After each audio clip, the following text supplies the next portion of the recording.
You're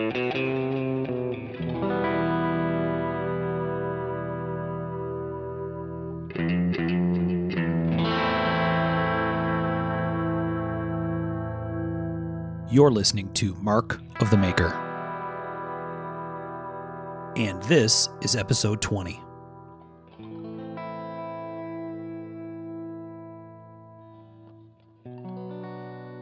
Hey everybody, you're listening to Mark of the Maker, and I'm Mark Steiner, and this is episode 20, which is kind of hard to believe. Doesn't seem like we've been doing this for 20 episodes, but apparently we have. And this week we're going to do another fun one. Episode 19 we had a really good time with. We appreciate everybody chiming in on that episode. It's been good to get everybody's reactions to it, and a lot of audience participation coming on episode 19, which is super fun. So this one's going to be a fun one too. So let's make sure we got everybody here before we get rolling. Mr. Tom Crine, are you here? Yeah, I'm here. And Tom, did you already open your beverage? I did. I put it in my Death Wish coffee cup. Oh, yeah. So very tricky. No noise this time. Except the bubbly sound of deliciousness. Yeah, it seemed appropriate, right? Right. Mr. Sean Kendrick, are you here? Hey. All right. And Michael Birch, are you with us tonight? Maybe. Maybe I'm a spooky ghost. Maybe not. Okay, so like I said, fun topic tonight, and we have a dire warning for our audience. Sean, you want to explain?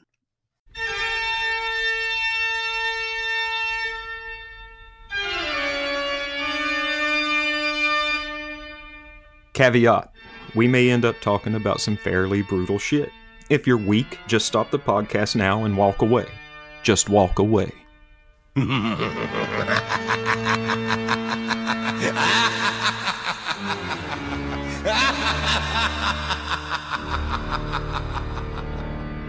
That should make the legal department happy.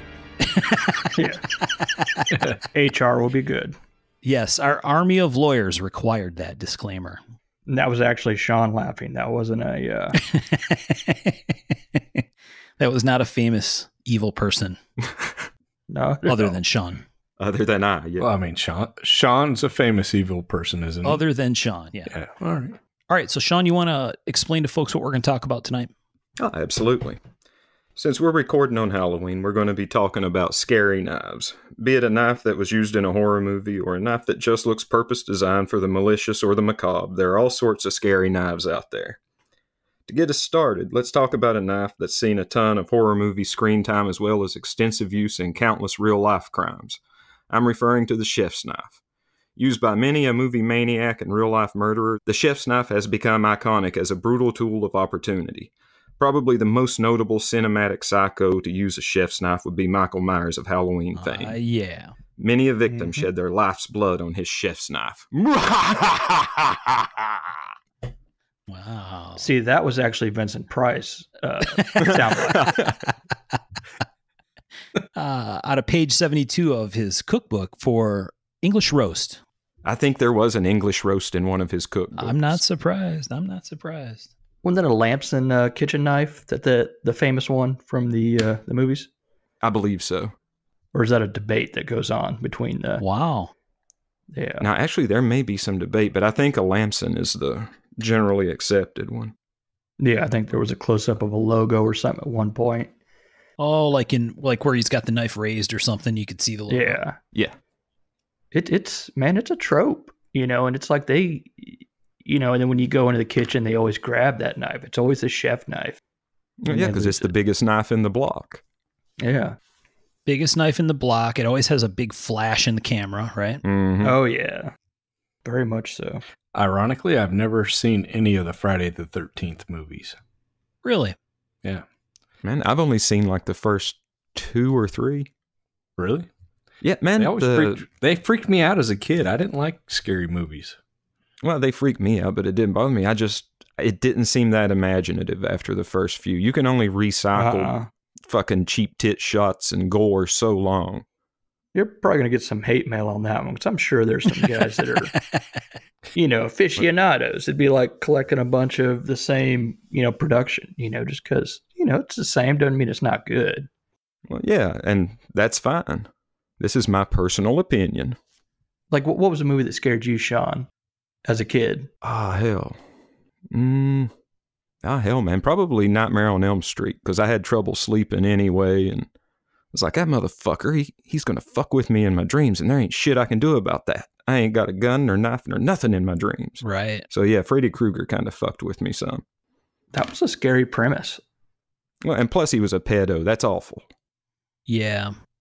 That one was an interesting one because it's like you said, scary premise, and the character, okay, he was a creepy character, but I don't know, they kind of spun that thing in a direction after a while, right? When that whole franchise of that movie series. Oh yeah, man, it became all about one-liners and cheap jokes and right. Gouts of blood, and that's about it. Good on Robert Englund for making a living off of it. Yeah, but good practical effects, fun practical effects. Yeah. That's another movie I've never seen, but the iconic blade from that movie, I mean, you've seen them everywhere. Yep. You know, the glove. Bladed glove. Yeah. Which there was some straight razors used in that movie also. Well, in that series. Was that just in the movie, the bladed glove, or was there a story that went with that? I don't remember. Man, now in the movie, the thing is he just made it up to torture little kids with. Ah, okay. Really? Yeah. Creepy. Like I said, Freddy was a pedo. He's kind of a awful, awful, despicable villain. I mean, they made that sumbitch easy to hate. Right. I kind of forgot all about that aspect of it. Oh yeah, nobody ever talks about that. Huh. Well. Freaky, man. Damn. And then Alice Cooper as his pimp father. Right. Nobody talks about what?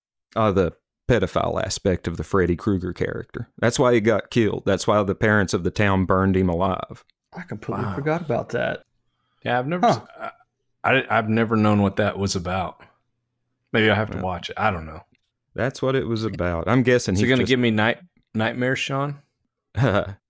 Maybe. Maybe Freddy will come visit you. Right. Speak of the devil and whatnot. I do know that Dawkins played Dream Warriors. Woo! Yeah, right? I love that tape. Fucking George Lynch and his Mr. Scary guitar. George Lynch, man. What a beast, that dude. Dude, he is. That dude can play. Heck yeah. Sing us a little bit of that there, Tom. Oh, you don't want to hear me sing, dude. Dude, what are you trying to do? Get us fucking sued? Don Dokken will sue your ass. Yeah, that would not be good. That'd make for a good bar story, though, about the show. Hey, man, what happened to you guys' podcast? I really liked it. Oh, Don Dokken sued us. Don who? Right. You'd have to get an older crowd. I love that band. So what about you, Mark? What was a movie that scared you as a kid? Movie that scared me. For sure that the original Halloween movie, the soundtrack to that was what really got me. I mean, that whole, the spooky music, all that stuff, it just like, woo, gave me the creeps, and boom, that was freaky. What's the guy's name? The actor, the face. Oh, William Shatner? William Shatner's mask. Yeah, the unpainted Shatner mask. Crazy. Yeah. I never realized that. Holy cow. Yeah, that's what Michael Myers' mask is, just an unpainted William Shatner Captain Kirk mask. That's hilarious. Yeah, it is pretty righteous, right? Yeah. Yeah, they did a great job with that movie of just creating the whole the feel, right? That when bad shit was going to happen, the whole theme kind of music thing, the whole thing was just very solid at being creepy as hell. Very much. Yeah, I wasn't a huge horror movie guy. You know, it's really interesting. Growing up in the Detroit area, we like lots, I was saying maybe not lots, but several cities around the country. We had, like late Friday night, late Saturday night horror movie TV show kind of stuff where there was like a host. Yeah, like the Svengoolie show. Yeah, right. Very much like Svengoolie. We had The Ghoul, which I think actually was syndicated out of Cleveland. And then we had a guy named Sir Graves Ghastly. And then later on in the early 80s, maybe, I think there was a guy called Count Scary. Anyway, so with all that stuff, like the whole late night thing, one of them had like Zeppelin tune that played in the background, like as the intro music. I don't know, all that stuff was cool, but at the same time, it was more like that stuff made, what were supposed to be scary movies almost more like suspenseful, not, like actually cause you to not be able to sleep. You know what I mean? Yeah, more a little like bit of camp and kitsch to lighten it up. Exactly. Yeah. So, and even stuff like some of the original Twilight Zone stuff for me was like the whole mindfuck thing is like, ooh, okay, that got to me as much as any of the gore kind of movies did. Oh yeah, man, I still enjoy Twilight Zone to this day. Love the Twilight Zone. Yeah. A good story scares you more than any sort of gore, killing or whatever in the movies. Absolutely. Hitchcock was a master at that. Yep. Oh yeah. You could walk out of one of his flicks with fucking adrenal stress overload. When I was a little kid, I snuck down and watched a little bit of Night of the Living Dead, and that scared the shit out of me. I was like, nope. Gonna try to go to bed. No good. No, you go to sleep, the zombies will get you. That's how it works. Mm-hmm. So let's talk some knives. What do you guys want to talk about? Well, now I threw the chef's knife out, and it's iconic. You can't talk about horror movie knives without talking about that. So we've got that out of the way. Yep. I think another one is the Buck 120. Absolutely. Which ironically is my pick last time for under $100. I was like, and ironically, that's one of the only horror movies I've seen is the Scary Movie, which wasn't really scary. Yeah, but it's based around it.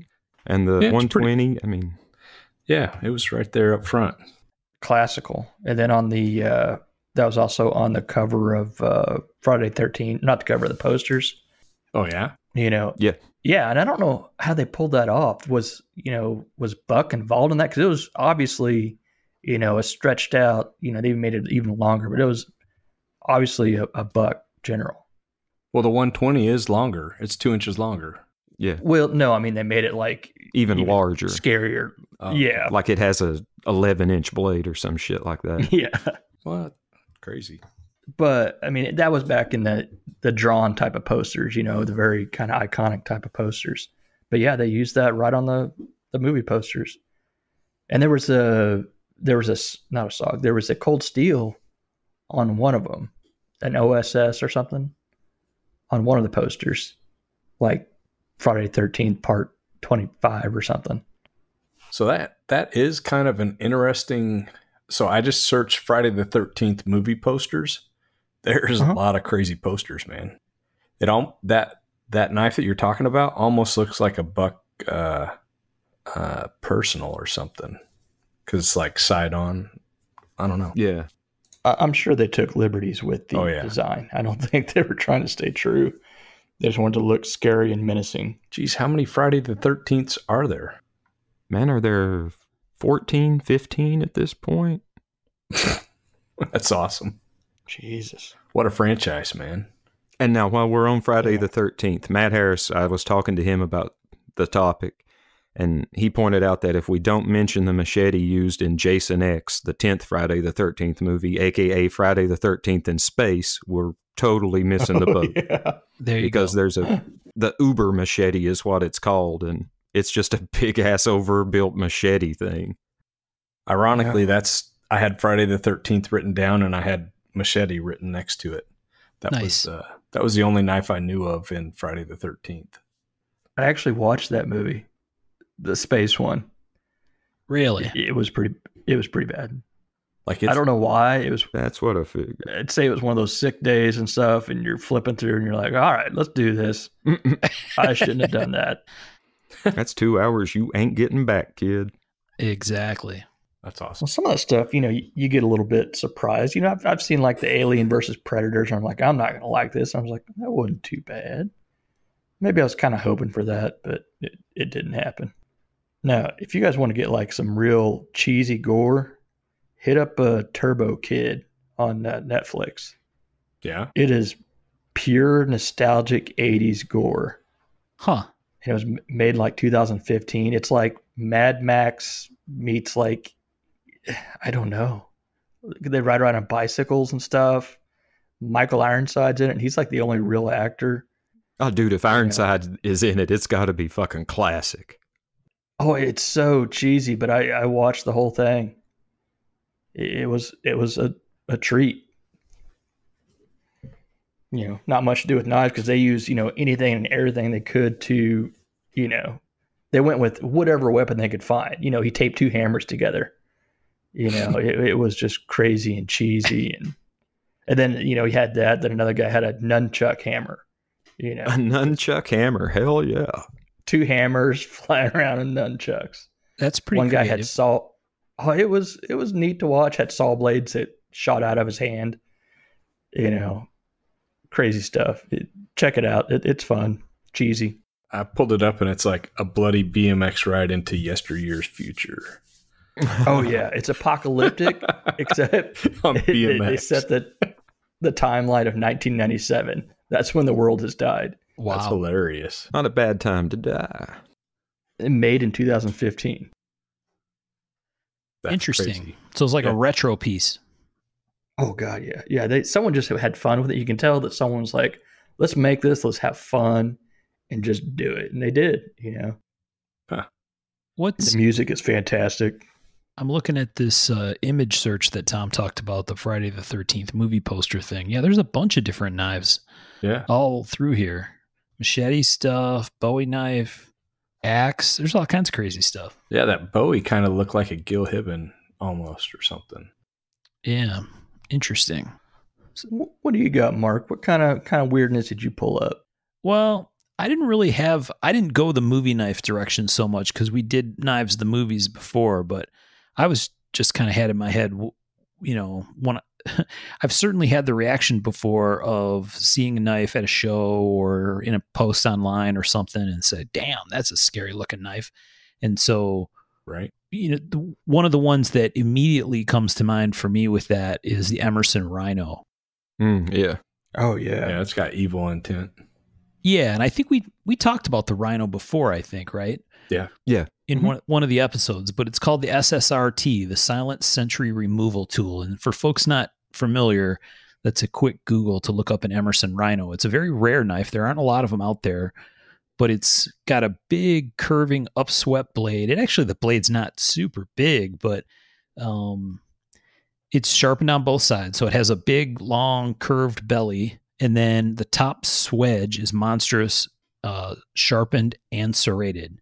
So there's this great big concave, serrated, sharpened top swedge. And I think when we talked about this knife before, that Sean's summary was that it's for cutting throats. Yep. Yeah. Practical beheading.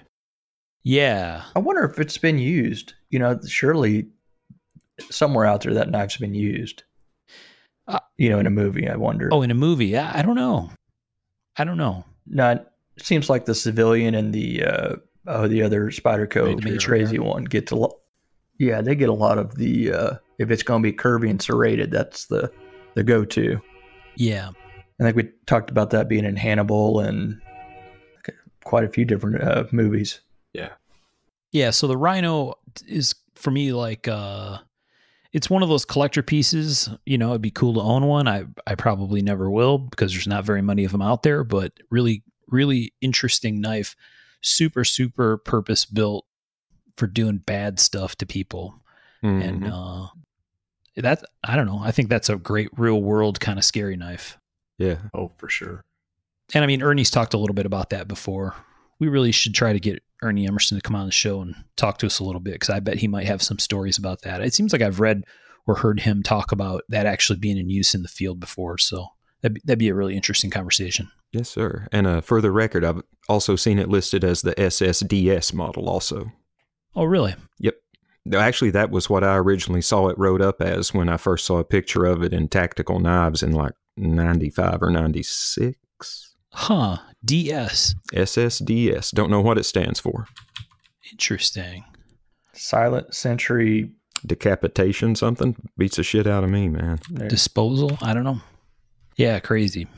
I've seen a couple of them in person. They are super badass. So Yes, if they you ever are. get a chance to see an Emerson Rhino in person, check it out. It's a very gnarly knife. Yeah, very cool. That's a scary one. It should, if it hasn't been in a movie, it should be. Yes. It would make a great movie knife. The shape of it is, It's dramatic. evil intent enough. Yes, very, very much so. I mean, I see it and I just so- get scared because I think, I got to grind this thing. But Yeah, that thing would suck to grind. big time. I'm just throwing that out there. Yeah. Yeah, so all you movie directors out there, we're just telling you, put it in there. Get you an Emerson It'll do Rhino, you some put it in the good. movie. Heck yeah. It may have. Talking to you, Spielberg. It may have been. This is one of those spots where it's like, I can feel it. Someone's coming to tell us, oh man, it was in some movie already. Check out this movie. That'd be pretty cool to find out. But I don't know, man. I think that one's scarce enough that, I mean, that's even in the Emerson community. There's folks who don't know about that knife. yeah, that's true. It's esoteric. I think the old school guys know about it, but yeah, it's definitely out there. So I know you had a pretty good list, Sean. What else you got on your evil list? All right, well, man, let's talk about real world knives again. In the Resident Evil game series, a bit of Mercworks knives used in that. The Goliath and the Sniper, Yeah, primarily. Oh, yeah. nice.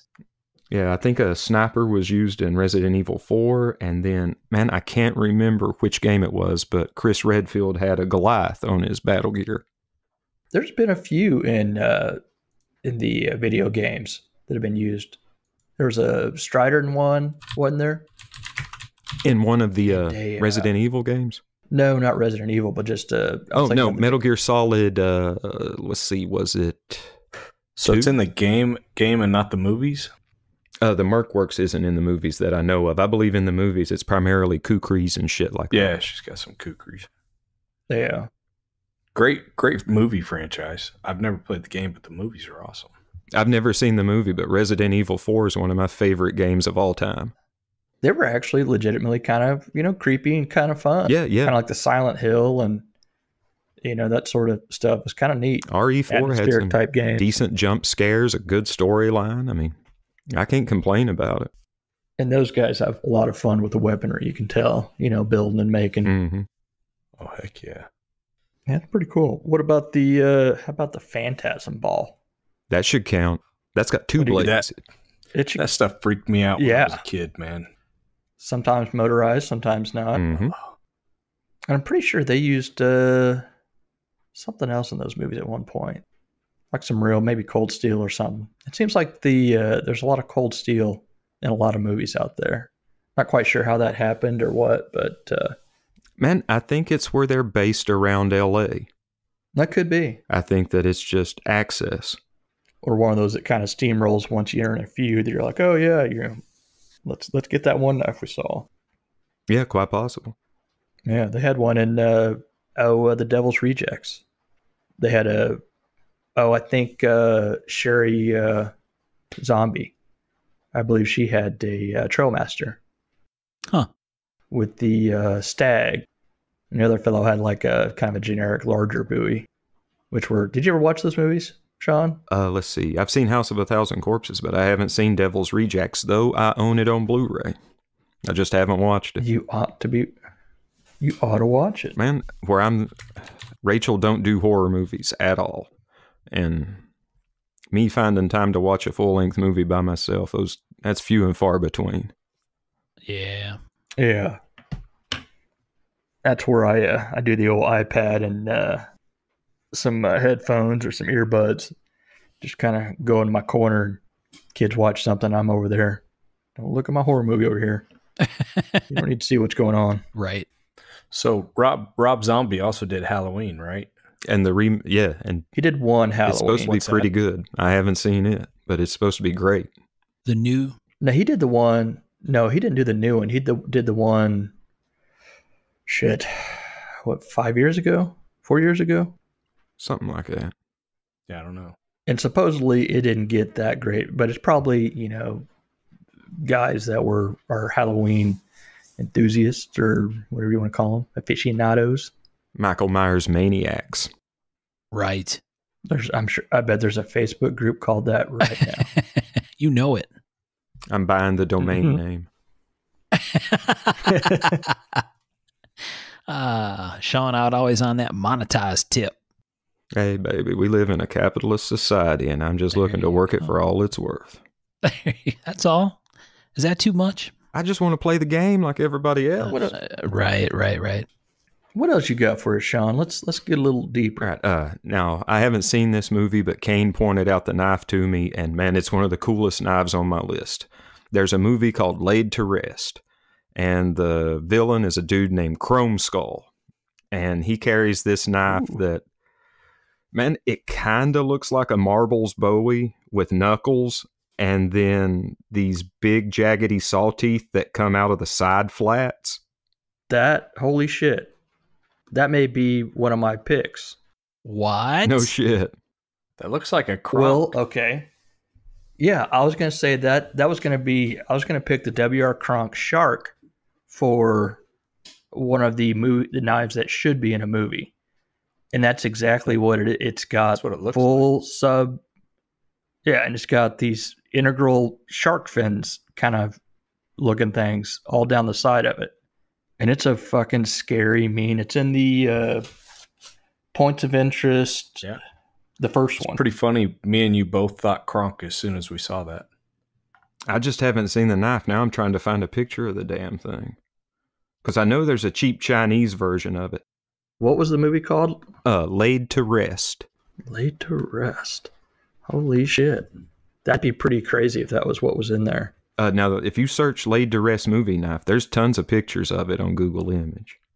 Yeah. Although there isn't any for the W.R. Kronk knife. That's it. Is that it? Well, it's a cheap version of Well, it. yeah. That's the knife. Holy yeah, shit. that looks like it. It Is. I just found a picture of the Kronk knife. Hell yeah, it is. Check pretty that crazy. out. Well, what the hell do you know? That's some synchronicity. Look at us. Nicity. Whatever you want to say. Synchronous. Whatever. I wonder if somebody saw this knife somewhere, and we're like, oh, that looked be badass, or if that was an actual, like, I don't know, that'd be a far reach, I'd think, for that to be. Yeah, designed on its own in a sterile world. I don't think so. Yeah, I don't see that happening. Somebody saw it somewhere. But they obviously made molds of it because the movie prop knives are plastic. You can buy, hell, there's several of them available. I mean, if you When was that made? pull up the Kronk knife, it looks identical, Yeah, Yeah, it's the same thing. except better. much better. It's pretty badass, man. I like that classic handle with the knuckles. That is fucking cool. Mm-hmm. And that whole thing is integral. Like it's just one chunk. And damn, the machine. Son of a bitch, that would have took a minute. Uh-huh. Man, even the side fins are part of. Damn. So that's all one piece? Uh-huh. Interesting. Are the side fins are one piece? I'm pretty damn sure. Really? Huh. I am not 100% sure, but I am 90% sure. Yeah. How do you even grind the blade then? Yeah, I don't know how you grind it with that on there. I think it was machined. I don't know. Hell, who knows? Maybe he did stick them in and solder them Break in. them or something. I wish somebody would do Yeah, a could be. WW Kronk coffee book, man. The world needs it. Yeah. Oh, shit. No doubt, man. I'm looking at some of his other stuff here, and it's just, Amazing. beyond next level, mind-boggling. Who the fuck? I thought somebody told me that those were integral. It could be. I don't know. Well, maybe on some of the other ones it was, because now from what I'm seeing, that ain't the only one he did with the side fins like that. Yeah, he did it like a Oh, basket hilt looking thing. Yeah, that's what I'm looking at. Mhm. The basket hilt looking one.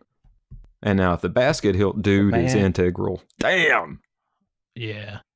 I'll tell you what, though, looking at the photo in here, it sure as shit looks like. It does. I don't see lines. I don't see anything that doesn't say. I don't know. Yeah. They sure as shit look like they're part of the steel. Maybe that's just how good he is, which he is. Now, man, I think there's a valid argument to be made that could possibly be a integral piece. Yeah. Yeah, I don't know. I'm not going to argue with you one way or the other on it. I'm just going to enjoy the knife and the fact that it exists. Oh yeah, I would love to see one of those in person. And to our listeners, if you haven't Google imaged this knife yet, do it. It's fucking cool. Yeah, it's fantasy. But I mean, just look at what it takes to make that and to make it that clean. Oh, And I'll post a photo up. man, that transcends fantasy. That thing's just fantastique. Yeah. Clean, clean, clean. Yeah, I think when folks go to Google it, they can just Google shark. Well, shark knife will get you close, but Kronk, CRONK. WW Kronk. There you go. For some reason, I always call him WR Kronk, and I have no idea why. I started typing it in and I put www. I was like, dang it. Tom. Well, your fingers are, I mean, Accustomed to typing Yeah. www. not anymore, but yeah.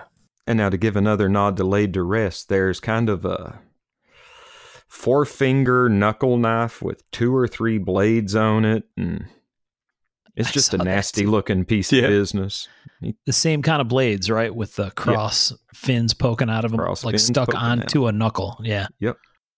Crazy. Like, I kind of want to watch that movie now. I wonder how I can find that shit. I bet you it's on Google Prime. Or Amazon Prime. My bad. One of the primes. Yeah, and it looks like Laid to Rest came out in 2009, the first movie. Yeah. Man, so that came out in 2009. This is a very old night. Mm-hmm. I'm intrigued by that one. But now the thing is, I think they may have come upon a Chinese reproduction of it, because in my searching here, I'm seeing a Chinese reproduction called the Shark Knife. And Right. it's a pretty faithful reproduction of the Kronk. So they may have come upon their inspiration at a flea market. Right. Yeah, I'm sure it has no connection to actually Kronk. But still, I mean, it's interesting. Some interesting screenshots here, stills of it being Heck used. yeah.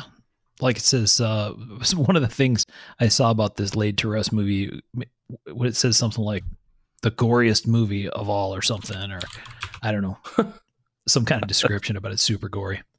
Some of those are fun because, the practical effects guys are just having a blast. They're like, we're bringing in, 10 gallons of corn syrup and Dude, we're going to have fun. today. that's got to be a hell of a mess at the end of a shoot like that. Oh, yeah. Hell yeah. Ugh. Oh, man. What else we got, guys? So, not in a movie and not a custom, but I figured we should at least talk about the Reaper scythe. Heck I mean, yeah. that's definitely got to be on the list, right? It is synonymous with death. Yes, sir. Yeah. I can't remember who did it, but a few years ago at Blade, somebody had a custom one, and it was pretty freaking amazing. Do you guys remember that? Yeah, didn't Mick Strider do that? Uh-huh. I don't know who did it. I can't remember, but they did a pretty damn good job. I mean, it was like you could go harvest some souls with it. Yeah, that, who was I think it was Mick. I for some reason, I don't think know. it was Mick, but it could be. I said, I don't think it was either. And now Virgil England did a scythe Was it? that is out of this world. dude, I mean, just all of his work is a phenomenal piece of work. Well, yeah, I mean, it goes without saying.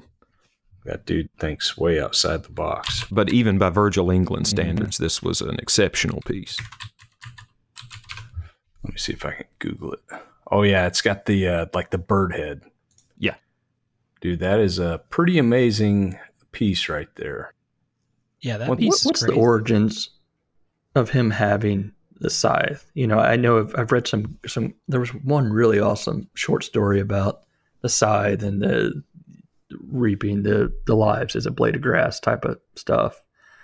But what is the actual origins of the Grim Reaper? I tried to look and a into that a scythe? little bit, and basically it just came down to the harvesting of souls. I mean, it's Yeah. like, So it's pretty- just Folklore commonality. from what I could see, it came around in the Middle Ages, and a lot of those people were peasants working the field, and they had this kind of a tool, and the analogy worked. back to one of those kind of crazy agricultural knives that they're like, ooh, we can turn it spooky. But yeah, I didn't see it go any further back than the Middle Ages. Huh. Well, that's a good pick, man. I think that should be added. It is one of the original spooky. Yeah, definitely. It still gets used every once in a while in a movie. Fear the Reaper. Now everyone's gonna be singing that in their head. And it's iconic. That's the thing, right? That's why that grabs you, I think, is you see that and then you immediately right? It draws imagery into your head, like, oh, The Reaper. right. Yeah, for sure. Google Virgil England scythe. Yeah. Because I can see the Grim Reaper carrying that bad boy. Dude, if Death had an ounce of style, that's the scythe he would get. Right? Yeah. Dude. It looks like it's made out of bones of crazy creatures. Man, I'm pretty sure all the steel on it's Damascus. Yeah, it is. And bronze and maybe Usyk, maybe? Yeah, Stellar Sea And Cow, ebony? maybe. I don't know. Yeah, I don't know. It's crazy. Really cool piece. I wish I Really could find cool a piece. better picture that shows the side handles, because they're as intricate as anything else on it. Yeah. Now, Rick Barrett made one, but I don't think it's the one we're talking about. I don't know. Let me Because, Google it. well, no, because the one, I know the one you're talking about, it was damn full size. Yeah, it was. It was big. This was a little bit smaller. Yeah, we'll figure that out. Or somebody out there to listen will know exactly what we're talking about. They'll shout it at us. They're probably shouting at us right now in the future. I don't know how that works. I don't either. I got one for you that's a possible, Okay. but I'm not sure if it's true or not.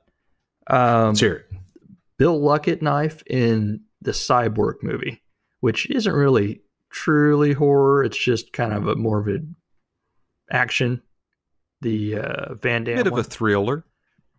Yeah, sure. A little sure. bit. Had some scary bits. But the bad guy that wear the weird chainmail and the colored contacts. Is it? I'm not 100% sure, but I think that was a Bill Luckett designed knife that he had. Yeah, it looks it, man. If not, somebody was awfully inspired by him. Yeah. Yeah, I wonder how much of that happens. I would guess quite a bit.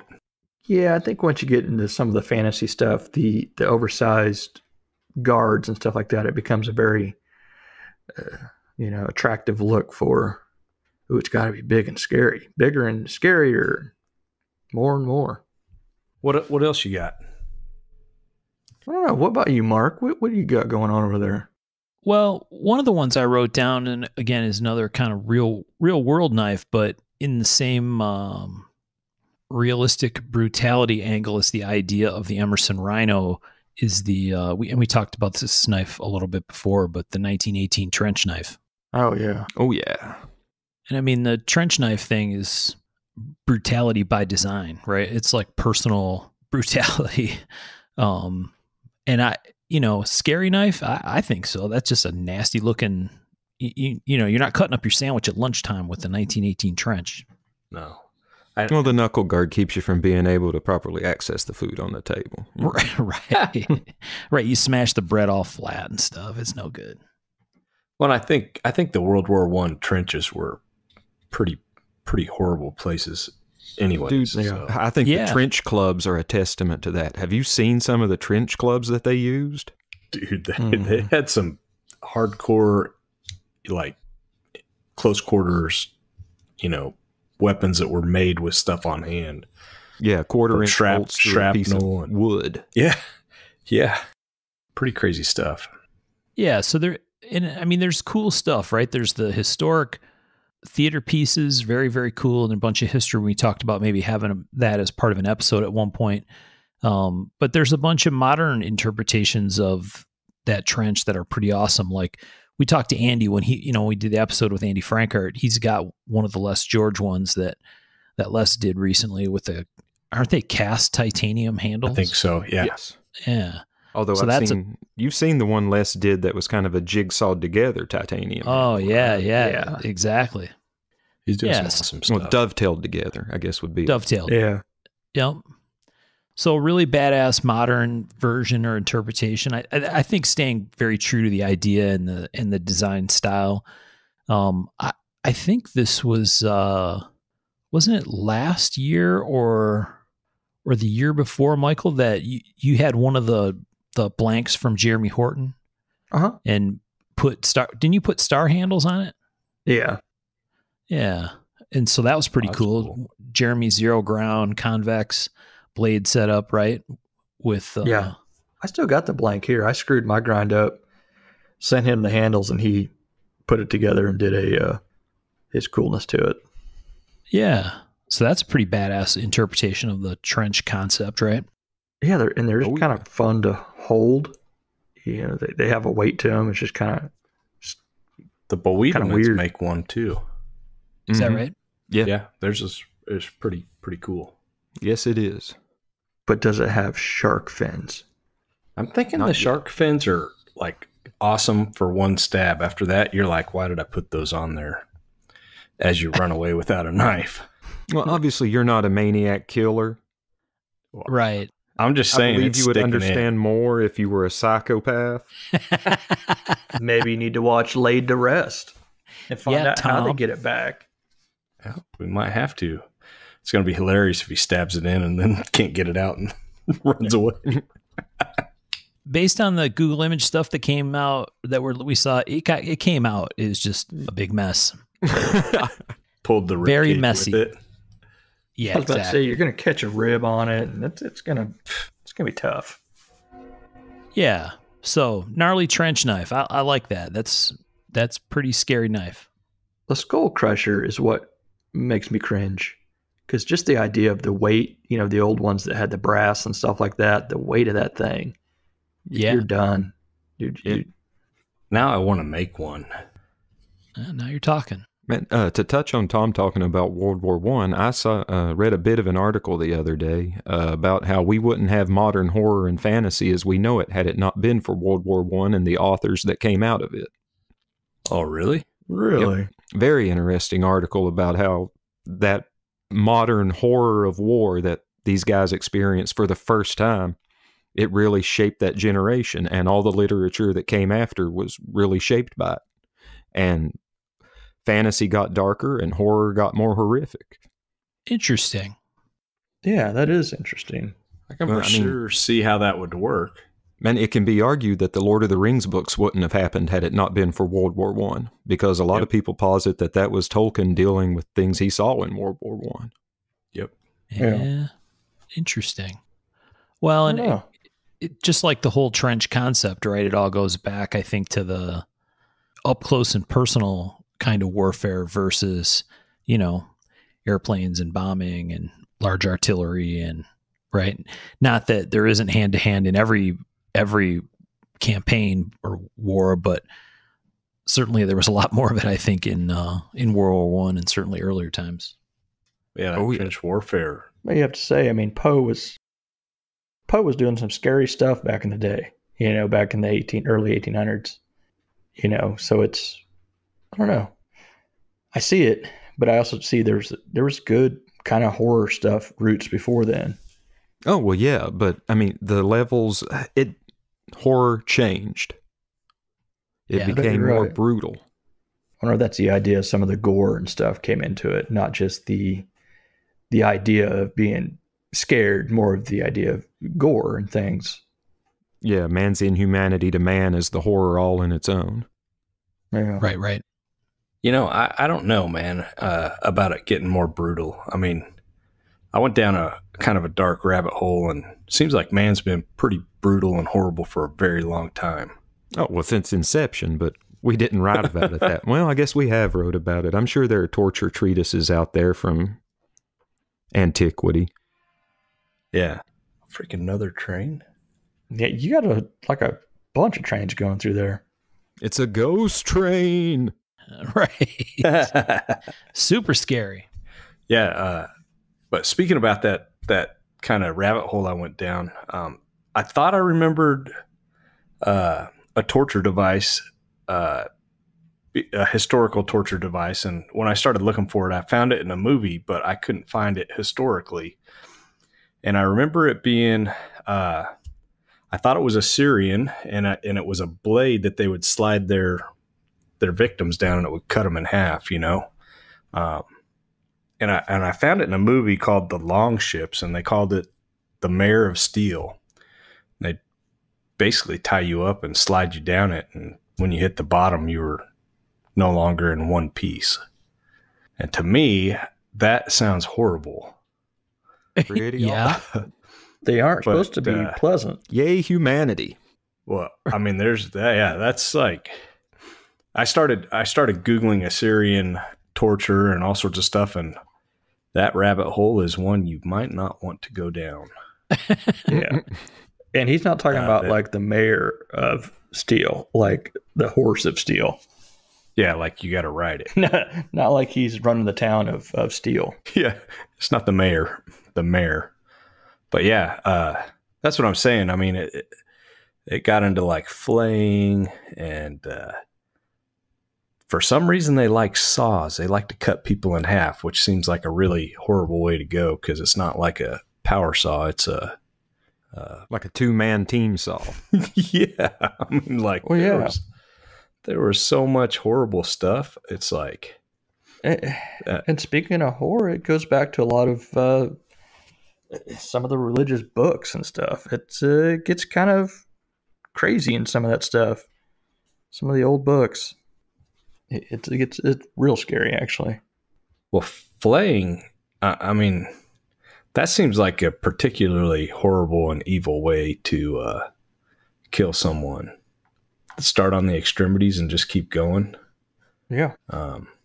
Another one that I saw that it's not a blade, but it was called the Brazen Bull. Yeah, I know that one. Oh yeah, that's a bad one. What the heck, man? And basically, they would tie you up in this big brass bull and put a fire under it. And they had some kind of bellows system, so your screams sounded like the bull snorting and stuff. Mm-hmm.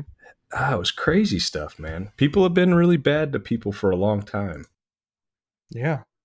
Yeah, just to be clear, I just was handed a note by our legal team saying, please do not Google Assyrian torture or flaying. Yeah. I'm sure I'm on a yeah, Tom's on a DHS watch list at this point, so don't be like Tom. That's all I'm going to say. Yeah, probably not. But yeah, all I hear you is daring me to do it. Right? Yeah, the Mayor of Steel seems like that always really kind of, I can remember in grade school thinking about that because I'd heard about it somewhere. And yeah. Man, now I'm going to get Brazen Bull ads on my Facebook. Sorry, Birch. Oh, man. On a lighter note, I wanted to just point out Aliens. It was a horror movie. They had a Mark II. Yeah. Yeah. Remember the old stick in the, what is that game called? Hand? Yeah. Synthetic Man. Do the thing, Bishop. Mm. Yeah, right? What else you got, Sean, on your list of evil knives? Man, if we want to talk about really kind of scary evil knives, the human sacrifice knives of South America. Whoa. Or Mexico. I mean. Yeah. Well, I mean, Incas, Aztecs, Mayans. Yeah. The flint I believe knives. they all sacrifice folks. Yeah. I found quite a few pictures of some of the stone ceremonial daggers. Just gnarly shit. I mean, cutting somebody's heart out with a piece of rock. Yeah, that's pretty real deal. Yeah. And that's pretty far back. Yeah. We hope. Yeah, exactly. If it's not, we don't want to actually know. But. Yeah, it goes back to appeasing or what they think is going to appease a god. You know, it's crazy what people have done to try to think they're doing something good and doing some pretty bad stuff. You know, whole civilizations weren't just like pure evil. They thought they were trying to do something to help crops and to help grow agriculture. It's crazy. A sacrifice of the few for the good of the many, I guess. Yeah, it's very strange where humans can go and have been. Sean's over there on mute going, well, yeah, I mean, kind of crazy, but it's, you know, yeah, it's scary stuff to think about. But we don't think about that stuff, or when we do, it's almost like a lore or mythology of our past, like it didn't really happen. Well, and I don't know about you guys, but the scope of it is kind of mind blowing. I just Googled it, and I'm reading a little bit while we're talking, and it says in 1487 when they reconsecrated the Great Pyramid of Tenochtitlan. I don't know. I think that's a solid pronunciation. We'll go with Dude, they sacrificed over 80,000 prisoners over 4 days. Yeah, almost nonstop. Yeah. That's a lot of stone knife work right there. What do you do with that many dead bodies? Get the plague or what? I think they burned most of them. Yeah, there was 4 tables, and basically when they sacrificed them, they just threw them over the side.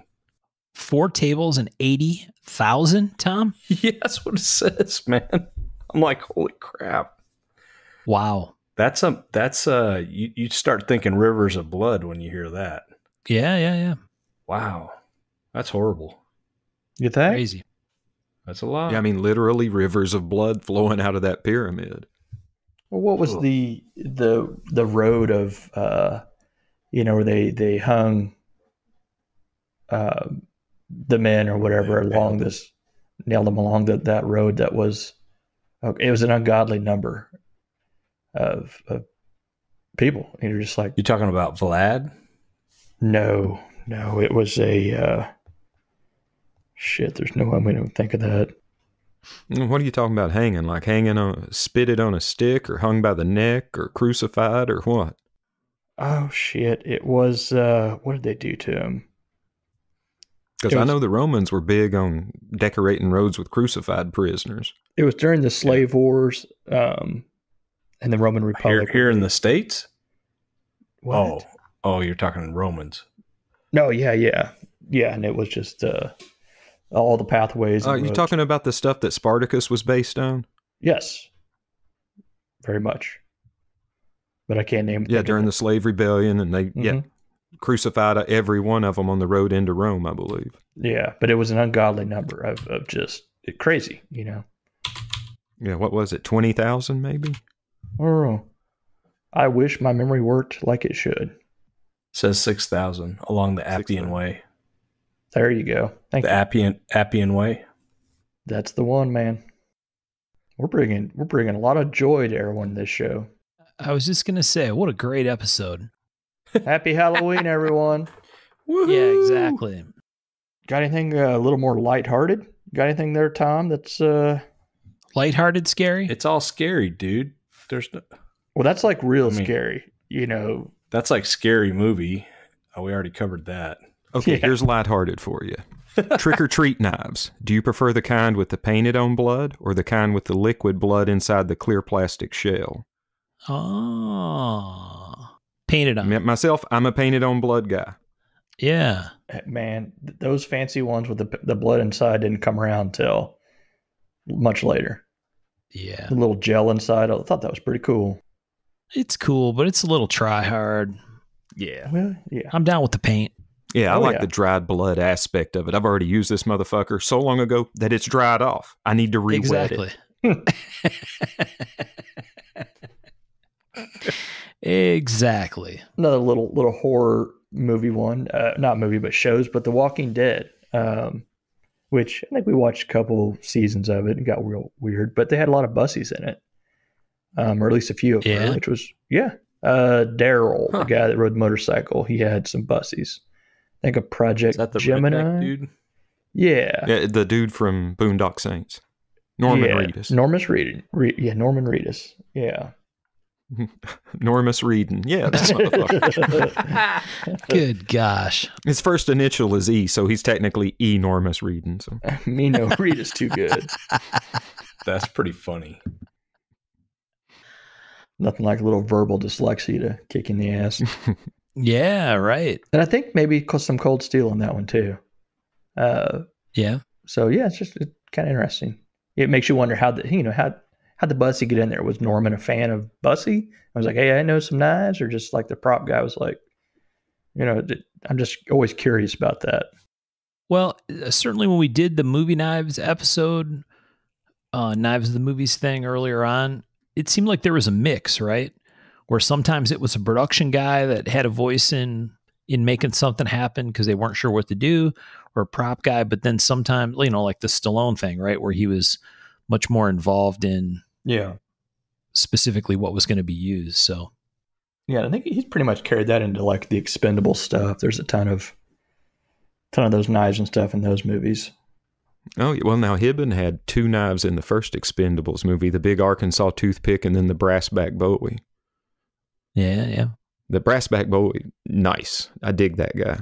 Which, little fun fact on that. Originally, that brassback Bowie that was Dolph Lundgren's character's knife was supposed to be a Furman Knives knife. Really? And they did up several prototypes for it, and it was gnarly as fuck. I mean, it was a very cool knife. Very over the top and movie worthy. But it just didn't work out. Interesting. That's pretty cool. Another one for you here, the Abyss dive knife by old George Lanehart. You guys know about that one? No, not off the top of my head. Well, the interesting thing is it was a real kind of funky dive knife used in the movie The Abyss. But then Shane Siebert got permission from the original knife maker to make a couple. And I think it was like 2010 or something, maybe later. He made 2 or 3 versions of it, which was pretty damn cool. Yeah. It's a pretty funky. Yeah, it's like ground on the very front. Yeah, funky knife. Yeah. But that was a hell of a good movie too, back in the day, man. That was. Technically horror, scary, creature feature maybe. Thriller. Yeah. Creature feature. There you go. You guys had some good ones. Hell yeah. So, for some reason, straight razors kind of creep me out. I make some. Heck yeah. I've tried to shave with them a couple times, and they just totally freak me out. And I started watching Sweeney Todd, and as soon as he had that dude with the razor, I was like, I'm done. I can't watch. When he's cut Borat's throat, yeah. No, I didn't watch it, man. I don't know what happened, but I was like, I know what's going to happen. Oh, no, dude. He cut that motherfucker's throat. It was a pretty grisly little scene in the movie. I remember we were watching it because we like musicals, and Kane was like 8 or 9 years old, and it totally flipped him the fuck out. Yeah, I saw it coming. I saw the handwriting on the wall there, and I was like, no way. That's like one of the things that kind of freaks me out. I can't watch that. Did you say you like on my musicals? list here, I have Straight Razor's Sweeney Todd listed. Now, dude, what? Yeah. I thought you said you like musicals? Dude, I've got a huge musical DVD collection. We just watched, Mary Poppins a few days ago. Nice. Chim chimney, chim chimney, chim chim chiroo. I do what I like, and I like what I do. This you go. took a very scary turn. Yeah, this is like the scariest thing we've talked about, man. I don't know if I can Sound of Music? Of you just we sitting watched on the the Sound edge of Music 3 days before that. Oh my gosh, what's wrong with you, man? I like musicals. Fucking sue me. Do you sing along?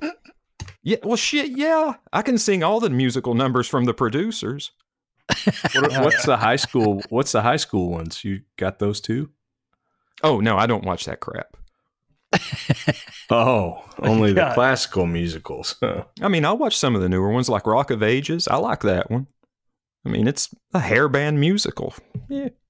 I adamantly refuse to watch a musical. As soon as I think they're going to start busting and singing, I'm out. I can't do it. I'll be honest, Sean. I never saw that coming. that just ran me over. Yeah. Wow. The things you learn. And seriously, The King and I is one of my favorite movies of all time. There you go. I can't talk because my jaw just hit the floor. This is truly a Halloween special. This is Twists a horror. and turns. The horror. Shit. Wow. Didn't Sal Monero make some really super gnarly straight razors too? He's grinding some right now. Yeah, I just saw Instagram. on Instagram too. Just some about a razor in a movie. When someone gets cut with a razor, it hurts me. It makes me cringe more, and I don't know why. Yeah. Ugh. It's got to be a cleaner cut, but it's still that going across the throat, and maybe the proximity of where that is at all times. Well, it's just a tender place. Well, I mean, I don't know. Something about the razor though when it's done. Yeah. It makes you cringe a little. Which, now, man, on razors, we were talking about stropping last time, and my dad actually found a glass straight razor kind of dish strop. Huh. Really? That's a pretty neat little thing. Yeah, man, it's like a little concave glass dish, and you put the straight razor in it and take it back and forth, and it's like a steel. It realigns the edge for you. Interesting. Yeah, neat little gadget. Huh. Kind of looks like an ashtray. Huh. We were talking about Scary Sharp, and maybe that's where we talk about this is where we talk about that. Yeah, what is Scary Sharp? I was going to toss something in there, and I didn't know if you guys knew this. No, go for it. Go for it. On the thing of razors, did you guys know that, like, back in the day when they used the quote unquote disposable razors, the ones in a that you load Put up them on, in like, the wall. Yeah, they put them in the wall. So people would be like opening up walls and see these things of razors. Be like, what the F? Well, they would put like there would be like a medicine cabinet in the wall. Yep. And there'd be a hole in the bottom. And basically for the last 50 years, your great grandpa or whatever shoved their empty blades down between the 2x4s. Right. Yeah. Imagine finding that shit. Well, I mean, if you did, it'd be kind of cool. Maybe you could make some Damascus or something out of it. I think That's what I was thinking. I was like, you could probably forge a pretty cool billet. Throw some powdered steel in there. Throw it in a creepy Tomahogany or whatever. Tomahogany. I mean, it's pretty good steel. If it's older steel, it'd be hard carbon. Yeah. I think I'd just go buy some steel. I actually shave with a safety razor like that, a vintage Gillette. Mm-hmm. And I've actually thought about putting a thing in the wall like that just for fun. I mean, why not? Hell yeah. Right? Don't let your gun work slip for Granddad. It'll work for you. Yeah. I'm with Birch. Don't let any Thompson contenders slip down that slot. I know, right? Hey, man, do you guys ever cut your walls open when you move out? Yeah. Well, yeah. Gut your house. Right. I'm just saying, if you guys do that and you find some stuff, just forward it to me because you wouldn't have done it otherwise. Tom deserves it. I do. I'll forward you all of my couch garbage in perpetuity. Exactly. Yeah, I get a box with like 500 Cheerios and some Cheetos, couple toenails. Yeah, good Chex good Mix. stuff. Couple Lego minifigures. I thought Cheetos and toenails was Chex Mix. Only on Halloween. No, You know what we're missing here, though? The axe. That's been a solid killer in movies, too. Actually, I have an honorable mention for the Estwing hatchet right here on the paper. Yeah. All right. A lot of folks been dispatched with that type of hatchet. You got The Shining. You've got, fireman's axe he had putting through the door. Dude, Jack Nicholson did such a good job in that movie. He was so creepy. That damn movie was a badass. One of Stanley's, I don't know, one of my favorites of his. The set design, the colors that he chooses, it just sets a tone. Yeah, everything worked, man. Everything about it, I agree. And he basically tortured Shelley Duvall to get her that frantic. Like it messed her up. The stuff that he was doing. Yeah, oh yeah. He told people not to talk to her. He messed with her mind quite a bit to get her in this very frantic sort of state of mind. Paranoid state, yeah. Uh-huh. That's crazy. Yeah. It's what good directors do, damn it. I guess. Yeah. Very different from quite a bit different from the book, though. Yeah. So where were we going before we went to the axe? Scary Sharp. Scary Sharp. Scary Sharp. There you go. That's what everybody says, Scary Sharp. Yep. And I don't think many people really know what it means. We all know that D2. I think it means different things to people. Well, yeah, different things to different folks. D2 is really the only steel that can get Scary Sharp. Shit. Here we all know that. There we go. I'm just going to be over here minding my own. Just kidding. Everybody says D2 can't get sharp. I'm just saying. Nah. I've heard that like maybe twice, and I just don't get it. Why someone I don't know if they just don't know how to sharpen or what when they say that it can't get sharp. Yeah, I for sure don't get that, but Yeah. yeah, what do they say about D2? It takes a crappy edge and holds it forever. I think that's what a lot of people say. If it's got a crappy edge, it's whoever sharpened its fault. Does that hurt your soul a little bit when someone says that? Yeah, that's fighting words, man. Words. It hurts me deep down inside, he said. But I mean, seriously, what do you guys consider scary sharp? I think we've all agreed on a gritty edge. I think we've all kind of come to that consensus that we like meat cutting edge. Yeah, because that's toothy. Kind of a toothy edge, and I don't know if it's as pretty looking. And I think that's what we've kind of gotten to on some of the what's sharp is, if you can split a hair with a mirror polished edge and stuff. But as far as usefulness to me, I want it toothy. Yeah, bitey.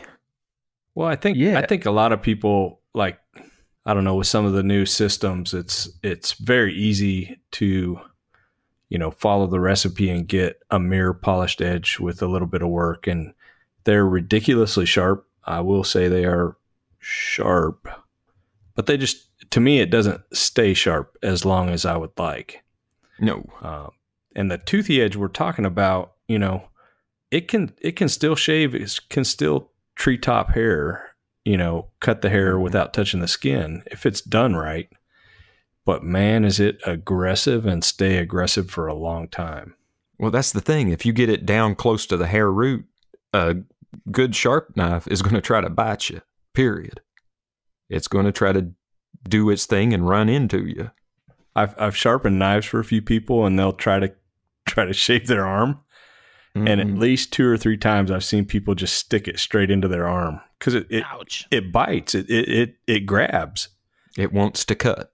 And when you see that, their eyes get big and the red line across their arm, that's like a beautiful thing. It is. I mean, you just blew their mind. You made something so sharp that they're afraid of it. That's scary sharp right there. Shit, yeah. Should have inserted Vincent Price laugh right there.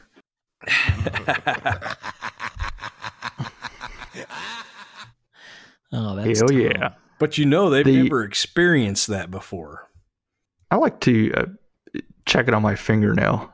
I like to kind of tap it at the edge and kind of, because you can feel what it's going to do on your fingernail without drawing blood. Yeah. But I like when you have one that you can, you put it on your pad and you can feel it start to kind of lift. Just sink. And you're like, nope. I do like the thumbnail. That works really good. The problem is if you're sharpening more than a few, you start getting a ridge on your thumb and then they just start sticking anyways. Oh yeah. You start getting little notches. But I don't even shave hair anymore. If I put it on my arm. No. And you can, if it starts to like bite into the hair, it's going to shave. I mean, if you've sharpened enough knives, that if I do this, this, and this, I get this burr, and I do this afterwards, it's going to be sharp, period. Yeah. Still got to feel it on either the pad of my fingertip or on my fingernail. I have to at least kind of feel it. Yeah. Well, I listened to something the other day, and some dude was like, I sharpen my knives, and I go through all the steps, and then I try to cut something, and if it won't cut, I know I didn't do it right, and I have to go back and do it again, and sometimes it takes me 3 or 4 times. I'm like, what the hell? If this is what you do, it's not rocket science. Mm-mm. Yeah. Should act the same every time. Yeah. It should be very repeatable after you've done a few. Yeah. Now, my final test is I got tired of looking mangy. I got tired of having these goddamn bald spots all over me. Yeah. Oh, God. Me too. Seriously, you look mangy. You look like a damn transient who has a skin condition. But only on the left arm. Yeah, only on the left arm. Well, no, I got to where, man, it was my legs and my right arm and patchy. You start hiding it. You hide it like a heroin addict. You're just like, let me pull my I don't got hair between my toes to shave, but I would have, I guess. So what do you use? Cheap newspaper print. Oh. Man, cheap newspaper print. I read it maybe in the Razor Edge book of sharpening, but they were talking about how the print is so cheap and it still has chunks of coarse, fibrous wood material in it. Cut it off. That if you can get a clean slice through that, you've got a pretty damn sharp knife. Also, it'll show you if you still have a burr on it, where your burr is hanging up, because it's going to hang up in the newspaper. Yeah, same with paper towels. Paper towels are actually kind of hard to cut. Yeah, right. I could see that. Because they want to tear. And cigarette papers. Cigarette papers are notoriously tough to slice. A.G. Russell always liked to use a piece of packing peanut. Huh. He would cut little slivers off, and he could feel if there was a little burr or a nick or anything. That was what he always tried to use. Interesting. But that book that you mentioned, Sean, is a great book. If you're really interested in sharpening and really want to learn, great book. It gets into the why. Yeah. It talks a nice little bit about geometry at the edge and how your overall geometry should affect that. And man, it's just got a lot of neat information in it. I mean, it's what got me started with, I don't own an axe or hatchet that I can't shave with. Yeah. And if you do want to shave with an axe or hatchet, that book will teach you how. Damn straight. My dad actually had that book. One of those, because the picture is what drew me, and I was like, oh, he's shaving with an axe on the front. Yeah. I'm intrigued. Right. Oh, go ahead and put that out there for those that are going to be looking for it on Amazon. What's the name of it again? The Razor Edge Book of Sharpening. By Duranch, or what was? John Juranich. Yeah, something. Juranich. You'll find it. What really got me interested in the crazy sharp axe thing, there was a Charles Bronson movie with Lee Marvin called Death Hunt. And Charles Bronson's a trapper, and these guys are this posse basically is trying to catch him. And he's just good at surviving. He's good at what he does. But he carries an axe, and in one part of it, he gets one of the posse members, and he's threatening him with the axe and starts shaving the under part of his chin with it.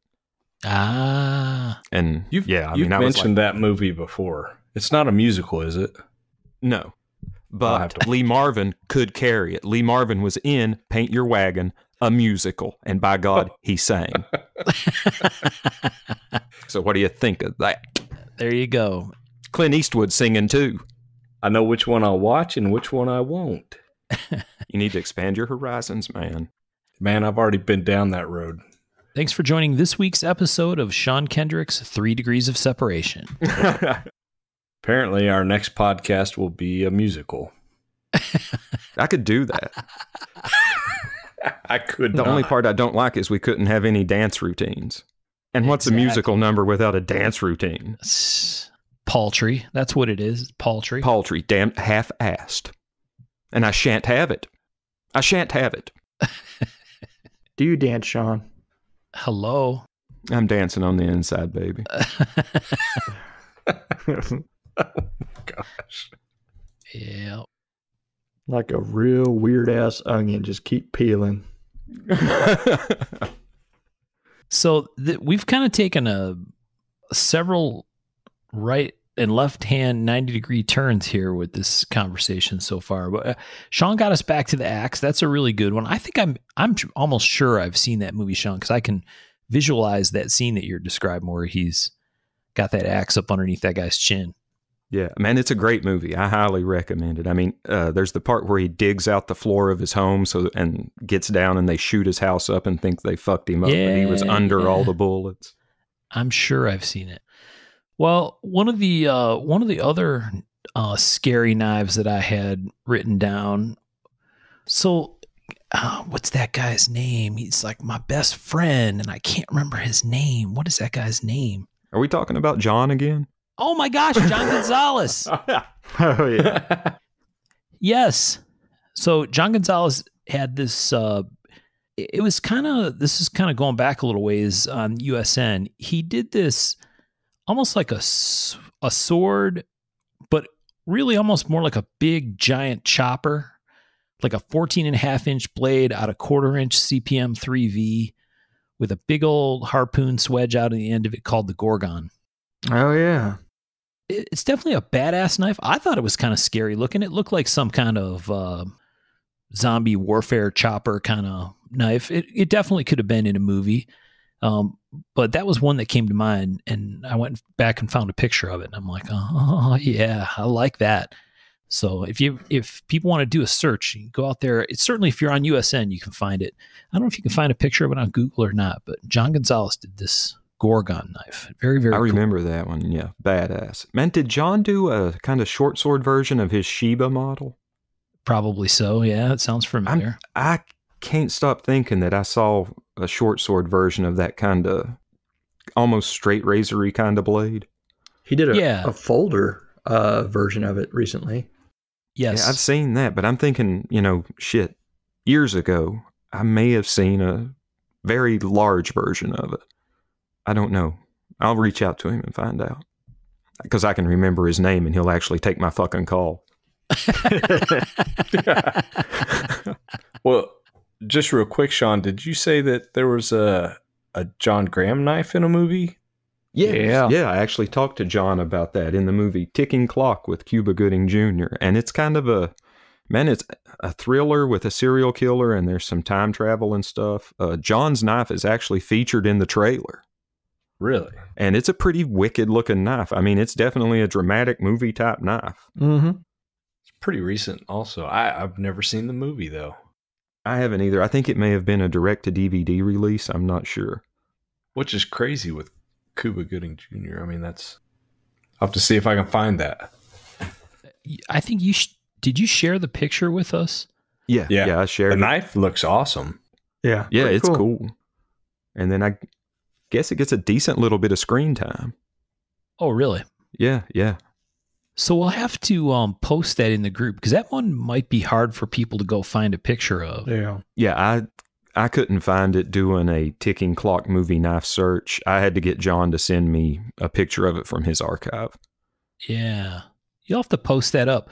So it has that ring kind of feature that John likes to use in two spots. So is that like a index and pinky finger kind of a handle? Is that what that's all about? Kind of like a partial knuck, I guess. Yeah. Yeah. Well, it's kind of like a karambit. Yeah, we'll have to post that picture up. That's pretty cool. I found it. I found the movie. You can rent it on Amazon Prime? Prime. Oh, Yeah. shit, yeah. So I just paid for it. So I'll be watching that on my flight to New York. Nice. That's about the only time I get to watch movies anymore is when I'm flying to shows. So I kind of get a list. I've got, you guys recommended Gangs of New York, so that's on there. Yeah. Got it downloaded for the flight there. Oh, you'll enjoy that. That's such an awesome movie. It I've is. never seen it. Oh, we know. Well, you're in for a treat. It's a musical. For real? We should just we should recommend musicals that For real? It's a musical? Yeah. West I bet you Side Daniel Story. Day-Lewis would kill in a musical. Hell yeah. Did you ever end up watching He don't do anything half-assed. the movie we were talking about the other day with him that you hadn't seen yet? Jesus Christ. My memory just blows. There Will Be Blood? There Will Be Blood. Thank you. Did you ever end up watching it? No. God damn, you need to watch it. It's good. I haven't watched anything but pro wrestling this week. And last week. Pro wrestling and musicals. Hey man, when I get home, I'm watching wrestling. Ultima Lucha Quattro started tonight, and I'm not missing. Yeah. When you go home, where do you go? Well, home. We're knife makers. We're always home. Not when I broadcast. I got to do it with an actual serviceable internet connection, so I'm at my parents'. I'm starting to find Tom's lack of respect for your entertainment diversity, Sean, to be slightly disrespectful. Oh, there's much better reasons to disrespect me than that. It's just find it very Eclectic? eclectic is a good word. Out of character, maybe. I would have never guessed that you watched musicals and wrestling, Next thing you're going to say is, which is awesome. I mean, you're going to tell us wrestling ain't real or some shit like that. Do what? What? What did you say? You son of a bitch. I mean, I bet on wrestling. If it had a predetermined outcome, I've been getting screwed. Exactly. Son of a gun, I just looked up There Will Be Blood. It's on Prime, but they're pulling it off November 1. Well, you better get on it. Guess what tomorrow is? What You the got heck? no time. Nope. You're gonna be up till we gotta stop recording so you can get it in before midnight. Yeah, I haven't seen it either. I'll have to watch it. I'll find it somewhere else. Pretty fantastic stuff. I just sent you guys a picture of that Gonzalez Gorgon. This is That's the from blade I was thinking of. 2009. It's like a Dow or something, isn't it? Sort of It's got that funkier, kind of a flat Like a cleaver. Yeah. yeah. Yeah, cleaver-ish end. Orcish. It looks orcish. It Orcish, does look there you go. orcish. Good call. The Urukai. Yeah, the axe one I couldn't think of earlier was American Psycho. That's the one that was stuck in my head. Ah, yes. Yeah, yeah. Solid axe scene with a little bit of Huey Lewis in the background. Mm-hmm. Dude, that Right. so that movie was one that I have seen, and I was talking to my son Zach, who's just turned 15, and apparently that's a movie that his grandma watched with him like 5 years ago. Oh wow! What I'm the like, what the heck? Grandma? Why would you watch that with a 10-year-old kid? To show him what the 80s was like. I guess. That's pretty crazy, Tom. I was like flabbergasted. She probably thought it was a musical. What if she was like, I don't No, want she was like, she knew exactly what it was. She's like, it's not that bad. I'm like, what? I ain't trying bad. to grow another Tom. Oh, God. It's crazy. Jeez Louise. Oh man. All right, so I had another one on my my scary looking knives list. Okay. And this is actually the second hit for this guy, but the Emerson Persian, the PTAC. I love the Emerson Persian, and that's comments that I've seen written online a bunch of times about the Persian, and certainly always strikes me is scary knife, right? Very super huge sweeping belly, upswept tip, super fine. It's always been one of my favorite Emersons, but I don't think they're making it anymore, are they? Did they discontinue it? I know they did Maybe. for a while. Yeah, they stopped for a while, then brought it back. There were a couple different versions. There's custom versions of it. There's, I think the Emerson Collector Association version of it was actually Zero Ground, which was kind of cool.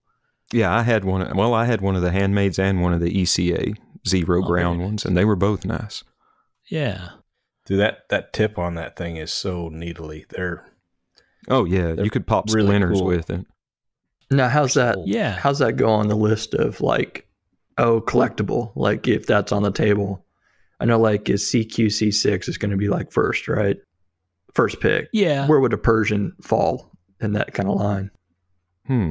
It's a boutique piece. I mean, that's not one for everybody. Yeah. Yeah. That's not a knife that a lot of people will gravitate to. And I think, I don't know why that is. It might be because of the handle shape. It's a very swoopy, artistic shaped knife, I think. Wow. Oh, it's I really an edge like- curve. I mean, it's They got a feel- serpentine line to it. But they Yeah. feel great in the hand. If Yeah, there the was a handles. bolstered Persian with green canvas, I'd grab that up first. Yeah, handle's super comfy with the way it fits in your hand, and then with the extra meat at the ass of the handle so Mhm. that it'll enclose the tip. Man, you can cap it with the butt of your hand, something fierce.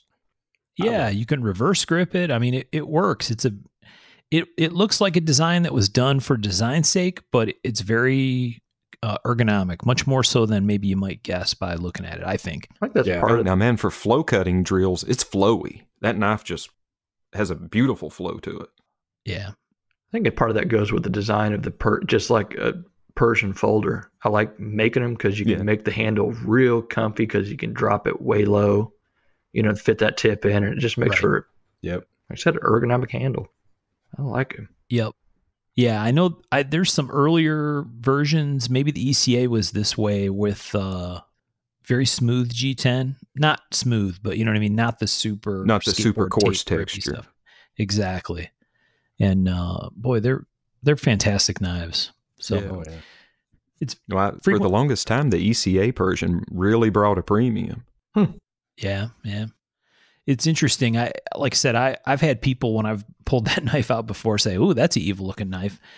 So like I said, that's where it fits in for me in this kind of category. And then I actually was looking up something. I was trying to find a picture of a very specific custom version of the Emerson Persian. And there was the old USN post I came across where some guy said, "Oh yeah, my wife calls this my most evil knife."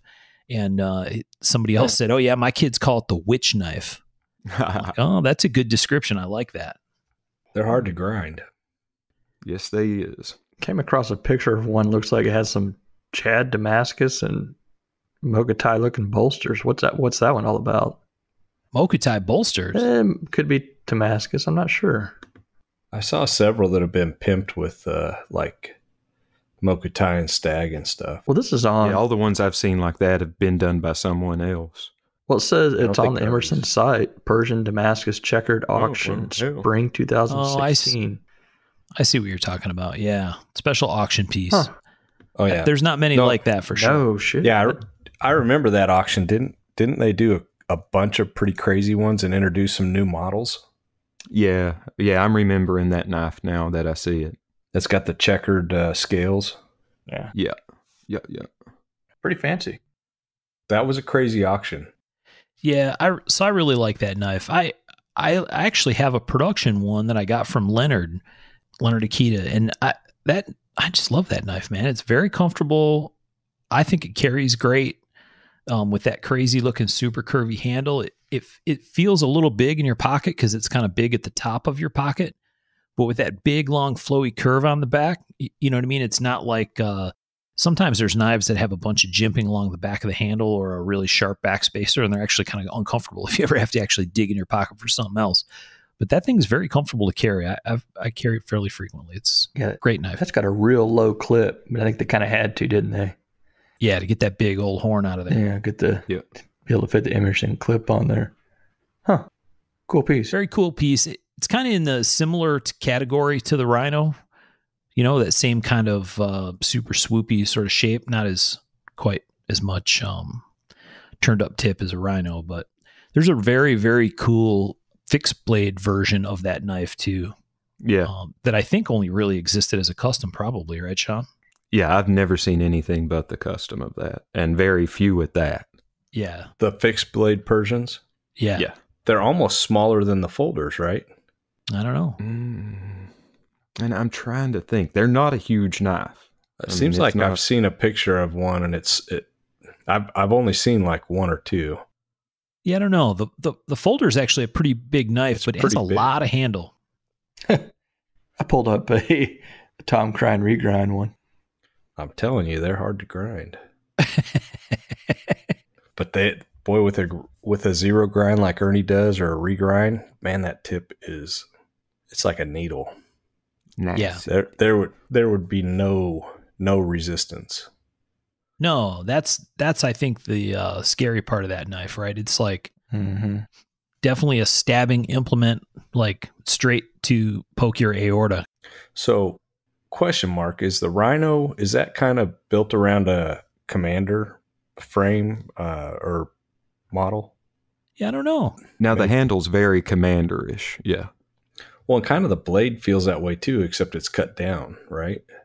Yeah. Well, and is it I don't think it's recurved. No, it's not. It's like a straight edge. Yeah, it's got traditional edge. it's got a straight and then that big old sweep up to the tip.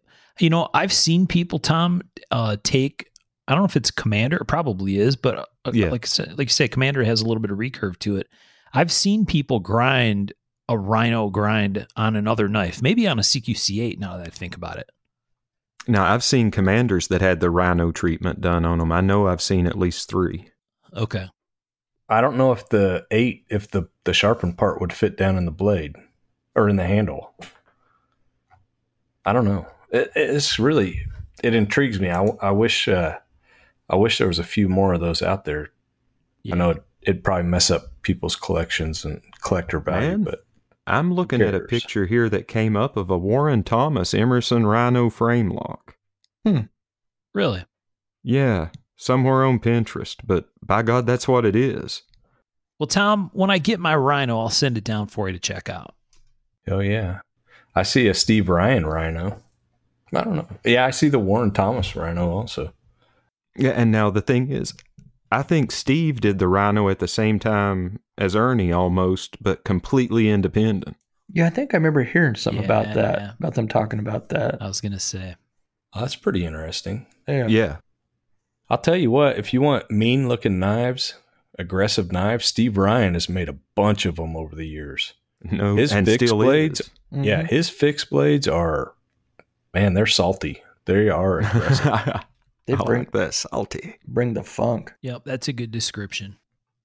The other one that I want to mention, and this is kind of funny because I guess I picked a number of knives that are of relatively similar style, but at the risk of self-promotion, one of my favorite of Sean's patterns is his spiraling demise pattern. Thank you. And I don't know what that is. Sean's spiraling demise has a similar kind of shape, right? A big old long sweeping belly.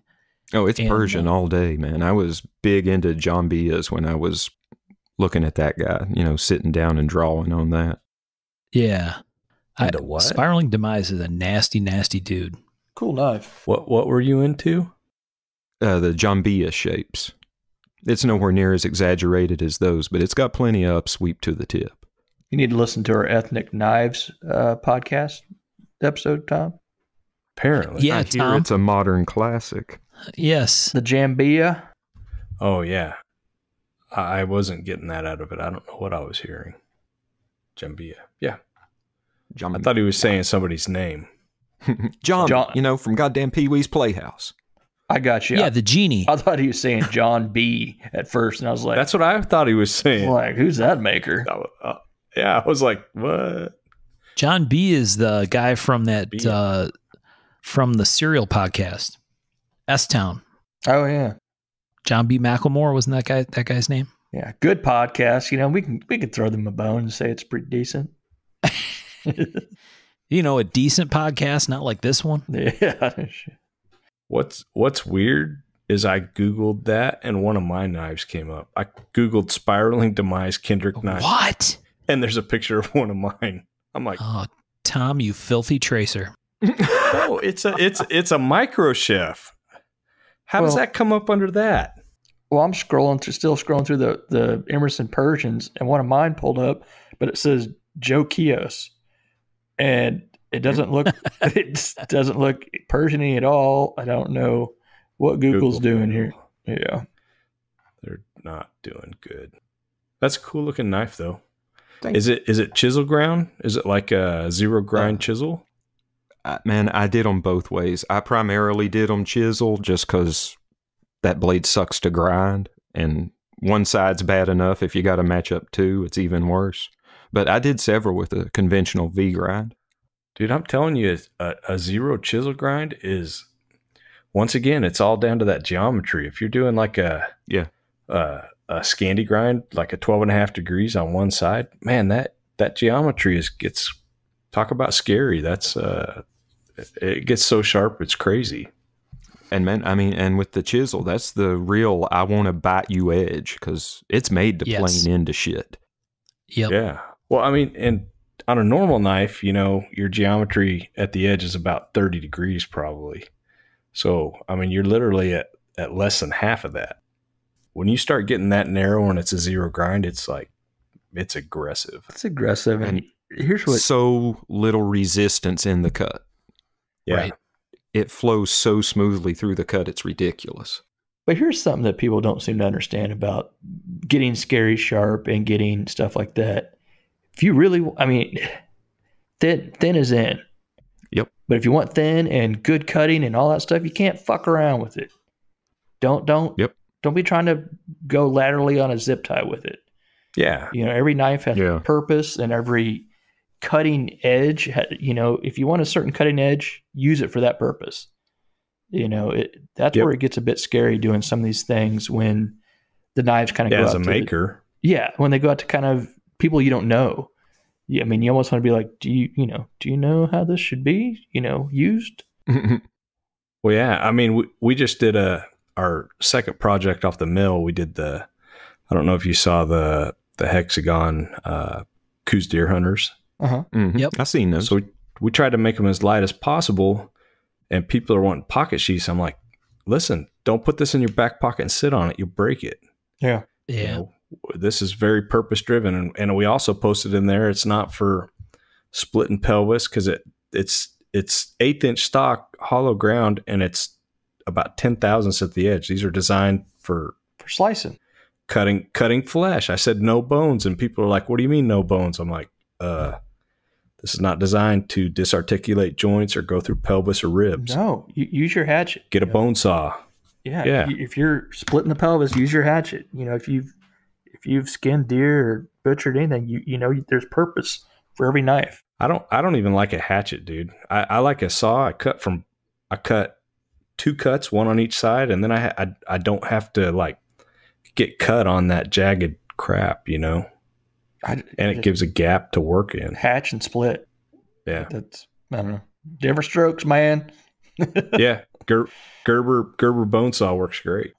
Well, I think it all goes back to the idea that you talked about where stuff has a purpose. Yes. Yep. Right. Not everything has to be a do-all. Sometimes the best tool for the job is a terrible tool for the job that comes next. And so, for me, that's when we started talking about this topic of the idea of scary knives. To me, that's the kind of things that I tended to focus on. Because when you see a knife like an Emerson Rhino or like Sean's Spiraling Demise or an Emerson Persian, it's painfully obvious what that knife is for, right? Yep. They're not for fucking around, and they ain't for slicing fruit, right? Yep. So it's like the intent is clear, and that's And that's that. That's that. Yeah, that's all there is to it. So well, but the problem is we've almost come to this point where we've taken the tactical terrain so far that it's almost uncool to carry something purpose driven. You must be a mall ninja and carry that. You may like the design of it. No, you're not going to go out and take out sentries and do this or that with it. But it doesn't mean you can't appreciate the design and enjoy carrying the knife. But it seems like we've gone so far with this stuff that it's almost like, I don't know. Do you guys know what I'm talking about at all? Yeah. No, I Yeah. kind of use like a car analogy, sometimes we're building race cars, and if you take them off road, you're going to tear them up, Exactly. yeah. It's not an all-purpose knife or vehicle. We're trying to push the envelope on some type of performance. Like on that knife I was just talking about, we were trying to push the weight limit, and we got below. We're at 1.3 ounces. Yeah. But that's not always a something you can- compromise. Always. Yep. You can't pound it into a tree and stand on it. But it seems like most time we end up trying to make either our edges to satisfy everybody's needs and our knives sometimes, which isn't how it should be. You should know what you want to do with a knife, and you should get a knife that does that. It shouldn't be an all-purpose knife that does everything and then be pissed off when it doesn't do exactly, when you do something weird with it. Yeah. Well, it goes to the old saying about jack of all trades, master of none. Yeah. Right? Yeah. I mean, there's nothing wrong. It's, same exact thing with like that Takeda kitchen knife I have. That thing is a beast in the kitchen, but it's not a utility knife, right? No, his it edge goes thin. They're super thin, and they are super high performing, and that's awesome. But you have to know what it is, and you have to know what you're dealing with, and not do dumb shit with it, right? Yeah. 100%. So that's Birch's message for this episode. Don't do dumb shit. Yeah. That's part of the fun of the knife, is buying something for a certain reason. Do it. No doubt. I got this sweet $25 knife. Throw it on the throne of steel. The Throne of Steel, yeah, on Mount Blade at Tom's house. So if you guys ever get a chance, they're not probably a ton of them out there. I don't know if Sean even knows the number, but if you get a chance to check out an old school Kendrick Spiraling Demise fixed blade with the old Compass Rose style logo, super, super badass piece. And if you can find one that's a 0, they are gnarly. that goes back to the toothy, I want to fuck you up kind of edge. It's probably one of Pete's is probably the first one I saw. Pete's got, I think, 3 or 4 at this point. Yeah. He's got one with a 6.5-inch blade. I mean, now that's a beast. Is that right? Yeah, dude, 275 thick steel. Oh, geez. It is a beast. I don't know if I saw that one, but I know I saw a Zero, and I'm sure it was Pete's because that was my first exposure to your stuff was through his knives. But Sean has a collector named Pete. Been buying Sean's knives for years and years and years and years, right? Yeah. Oh, yeah. And he has a very killer collection, and so they're out there. There's a few of them, but if you find one, definitely check it out. They're cool pieces. Kevin Devitt has a matched pair. Ooh, one in Zero, one in V grind. Right. Well, that may be the set I'm looking at because on Fort Henry he has a set, and red and black micarta. Red and black micarta. Yeah, that's what I'm looking at. That's the one set. is a chisel grind and one is a V grind. Mm-hmm. I think those pass through a couple different hands. Not that many. I originally did that set for Kent Gilstrip, and Kent, I think, consigned it to Fort Henry, and Kev ended up with it. I like that. Okay. The red and black linen micarta looks really good on that knife.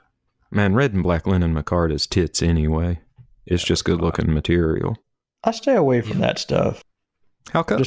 Because you don't want your knives to look good. Well, no. When I see that stuff, I usually think of Kendrick stuff, so I just kind of stay away from it. Oh, well, maybe he'll license you to use some. Just one of those things, I like it. I haven't used a lot of it ever, but looks good. Yeah, well, hell yeah, it looks good. But I don't know. I just think of Kendrick stuff when so I don't use it.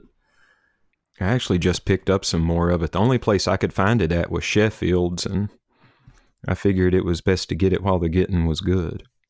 Yeah. When did you get that? Right after Blade Show was when I got the last bit of it. Cool. The problem with this damn podcast is, one, you end up looking at more knives you didn't think you were going to buy, but you end up buying that you wanted to as a youth but didn't have the money for. And then you want to make shit that you didn't think you wanted to make. Like, I came here last time I ground a Zero grind, and now I want to go grind one.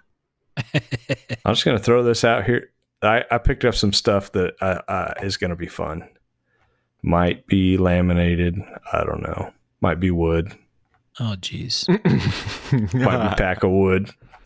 Holy shit. Yeah, it's going to be awesome. I hope there's some teal in the color mix. I almost got the teal. I didn't get the teal. I went one better. Oh, no. Really? Oh, boy. Yeah. Fuchsia? Magenta? You just have to wait and see. Throw that teaser I can't out. wait. He went pack of wood moonglow. That would be cool. Moonglow liners on pack of wood. Yes. Everything that's right in the world. That just screams taste and refinement. Gotta throw some epoxy, some sort of resin with some sparkles in it. Yeah. Now you're talking. We really need that bass boat look. Yes. Little glitter. Yeah. Yep. Glitter resin. Have you guys seen a lot of Fordite these days being used? Yeah. Cool stuff. Crazy. I don't know how it'll hold up, but looks I neat. don't know. I'm out. Speaking of glitter, I'm just going to throw this out there. The other day I got the mail, and you know how the Great Eastern cutleries come in the round tubes? Mm. Glitter bombs apparently come in the round tubes also. Wow. I got a glitter bomb in the mail. Hell, I was like, that kind of hurt my feelings. Then You're I going to found have to out explain. I found out it You was got my glitter kid. unibombed or what? You guys don't know what a glitter bomb is? I'm figuring it's a bomb with glitter in it. It sounds kind of self-explanatory. Why Yeah, did someone send you one? So there's like a website that you can go and anonymously send like glitter bombs and poop bombs and all this kind of crazy crap. And opened up. I thought it was a Great Eastern Cutlery. Popped the top off, and about a cup of glitter just blasts straight out, right? And And I'm just going to throw it out there. When that happens, you just kind of sit there like you're like wondering what the hell just happened. It was crazy, man. But yeah, one of my kids sent it to me. And there's a place where you can like put in a message, so you can put in the number off your glitter bomb and read it. And one of my kids put the other kid's name in there and said, ha ha ha. So it was bad all the way around. Wow. And then you got to explain the glitter.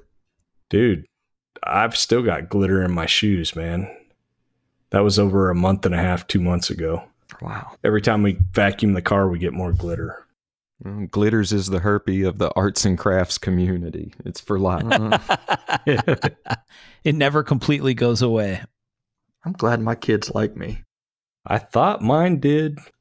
I was just like, when it happened, I was like, what did I do? Who did I piss off this bad? It was Man, summertime still. I was sweaty.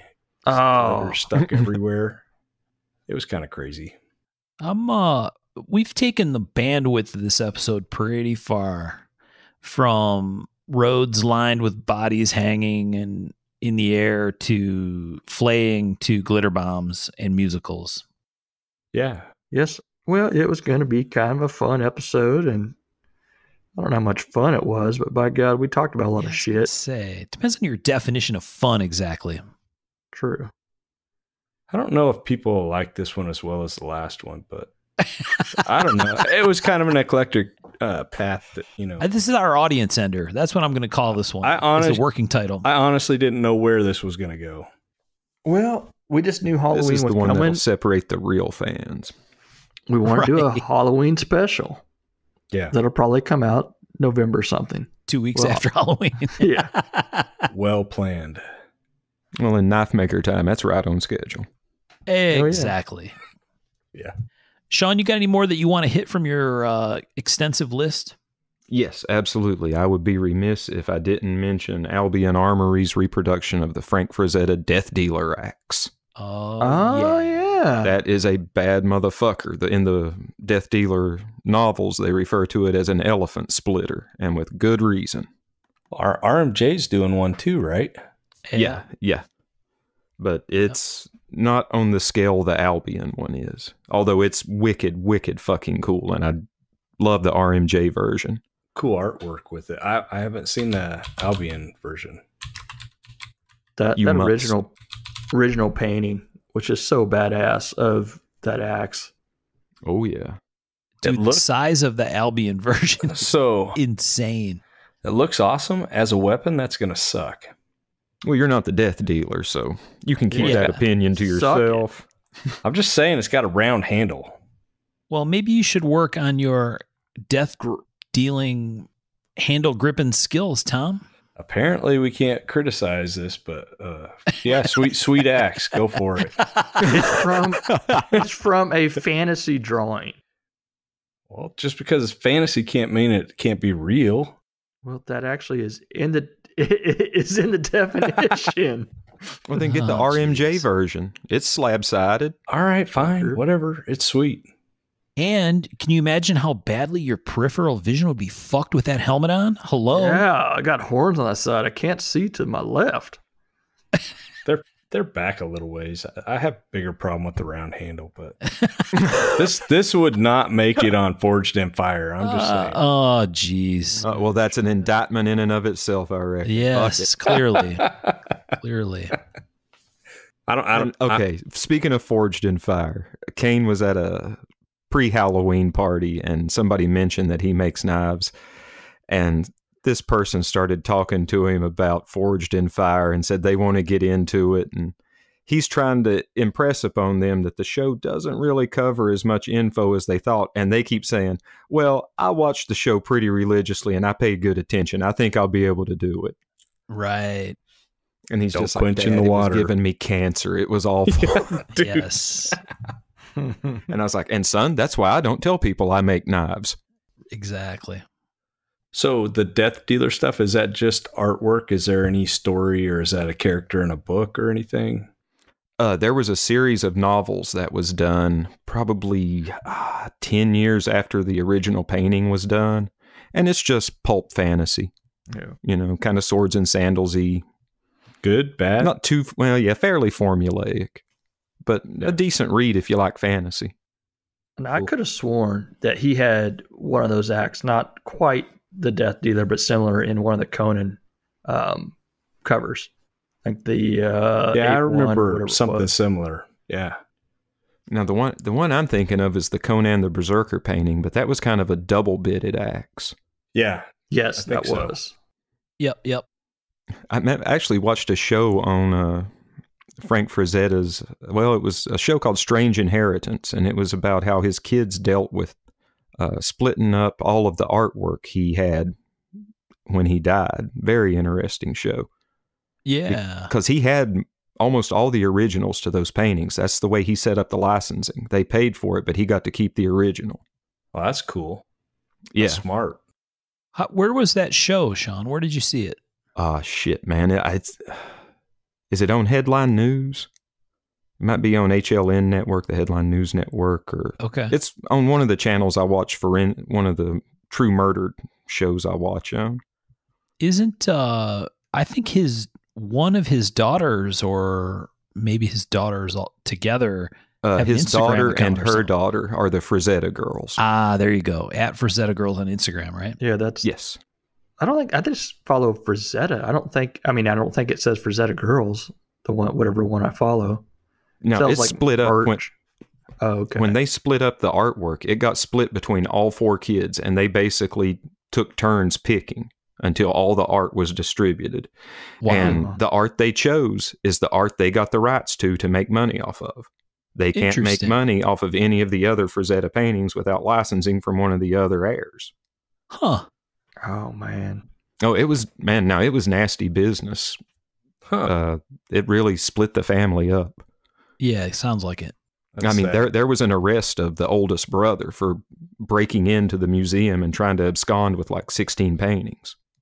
Wow. Yeah. I don't know if I'd want to see that. I think it would make me pretty sad. Seems like a bad thing to do to your kids. You know, not plan on that, figure it out up front. Yeah. Well, yeah. Very cool. Good choice. Even though I don't appreciate the handle, awesome choice, man. That is iconic. In spite of Yes, its it is. ridiculous handle design, good choice. Well, I like to think Frazetta painted it with a non-circular handle. You're probably right. I usually am.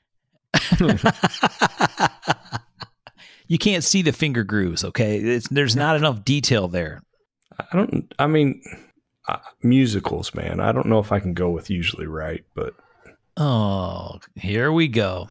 You're a Philistine. You need to broaden your horizons. yeah. All right. Cool. Michael or Tom, you guys got any last shots here on the scary knives topic? That was it. I did make a note to check out Turbo Kid, but that's it. It's Turbo Kid. it's interesting. It may not be your cup of tea, but it's definitely Fun. interesting. I'm looking at Frazetta. Some might remember an old Conan covers.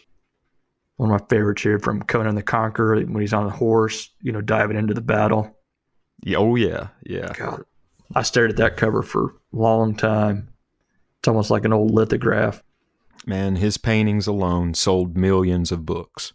Mhm. Whether the book was shit or not, people would buy it to get that Frazetta cover. I know that's the reason I bought a bunch of shit when I was a kid. Oh, yeah. All the gore Right. novels and the Conans and all that stuff. Just drawing in. Speaking from experience.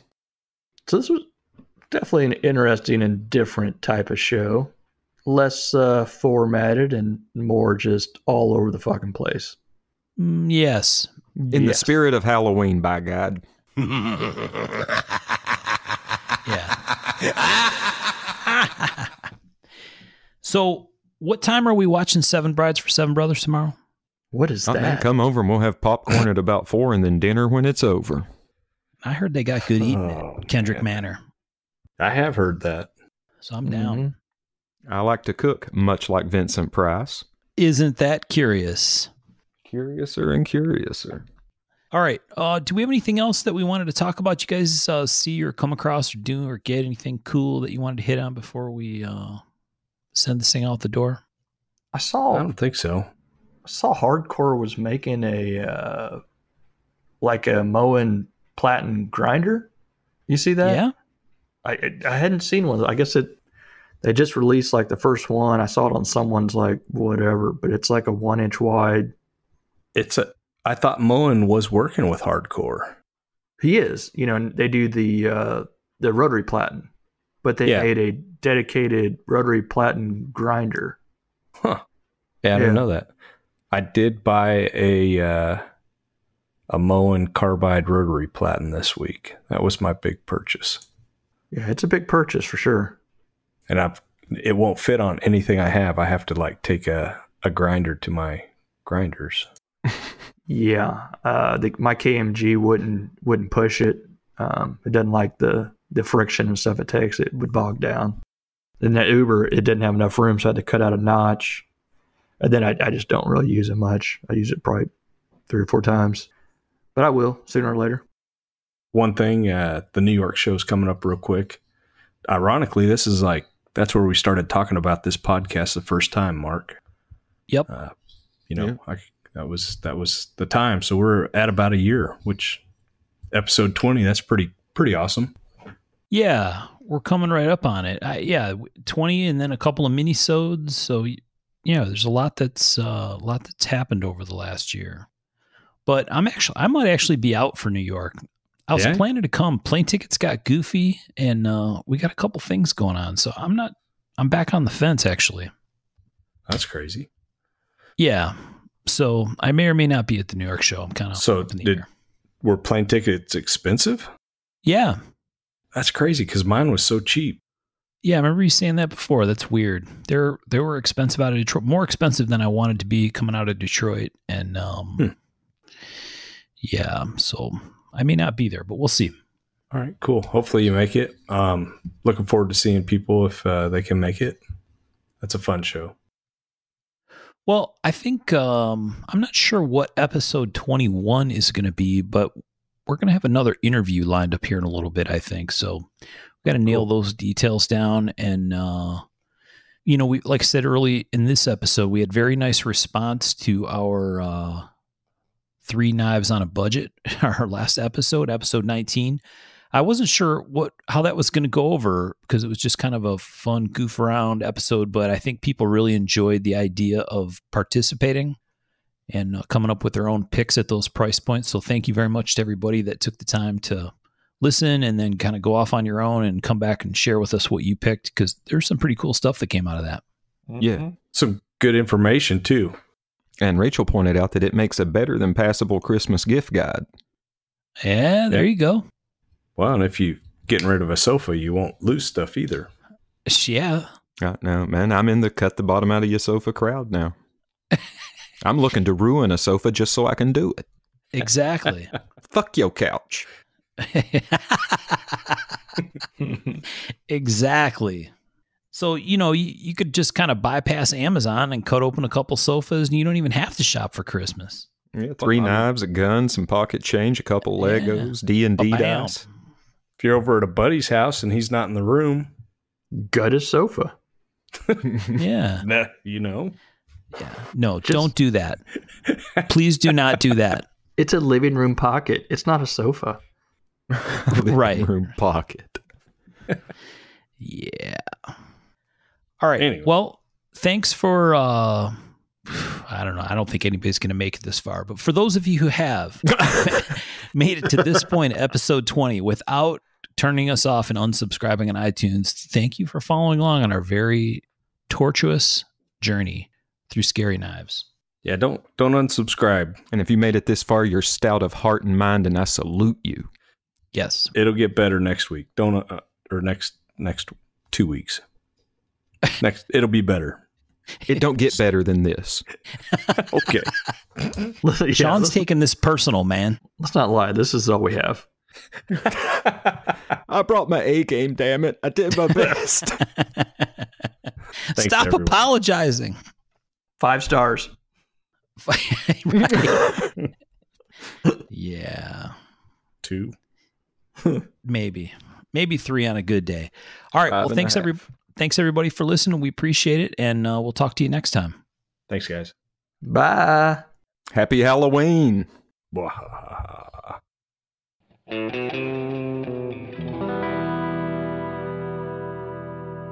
To learn more about our makers, you can find Tom Crine on the web at crineknives.net, in his Facebook group Crine Knives, or in his Instagram account at Crine Knives.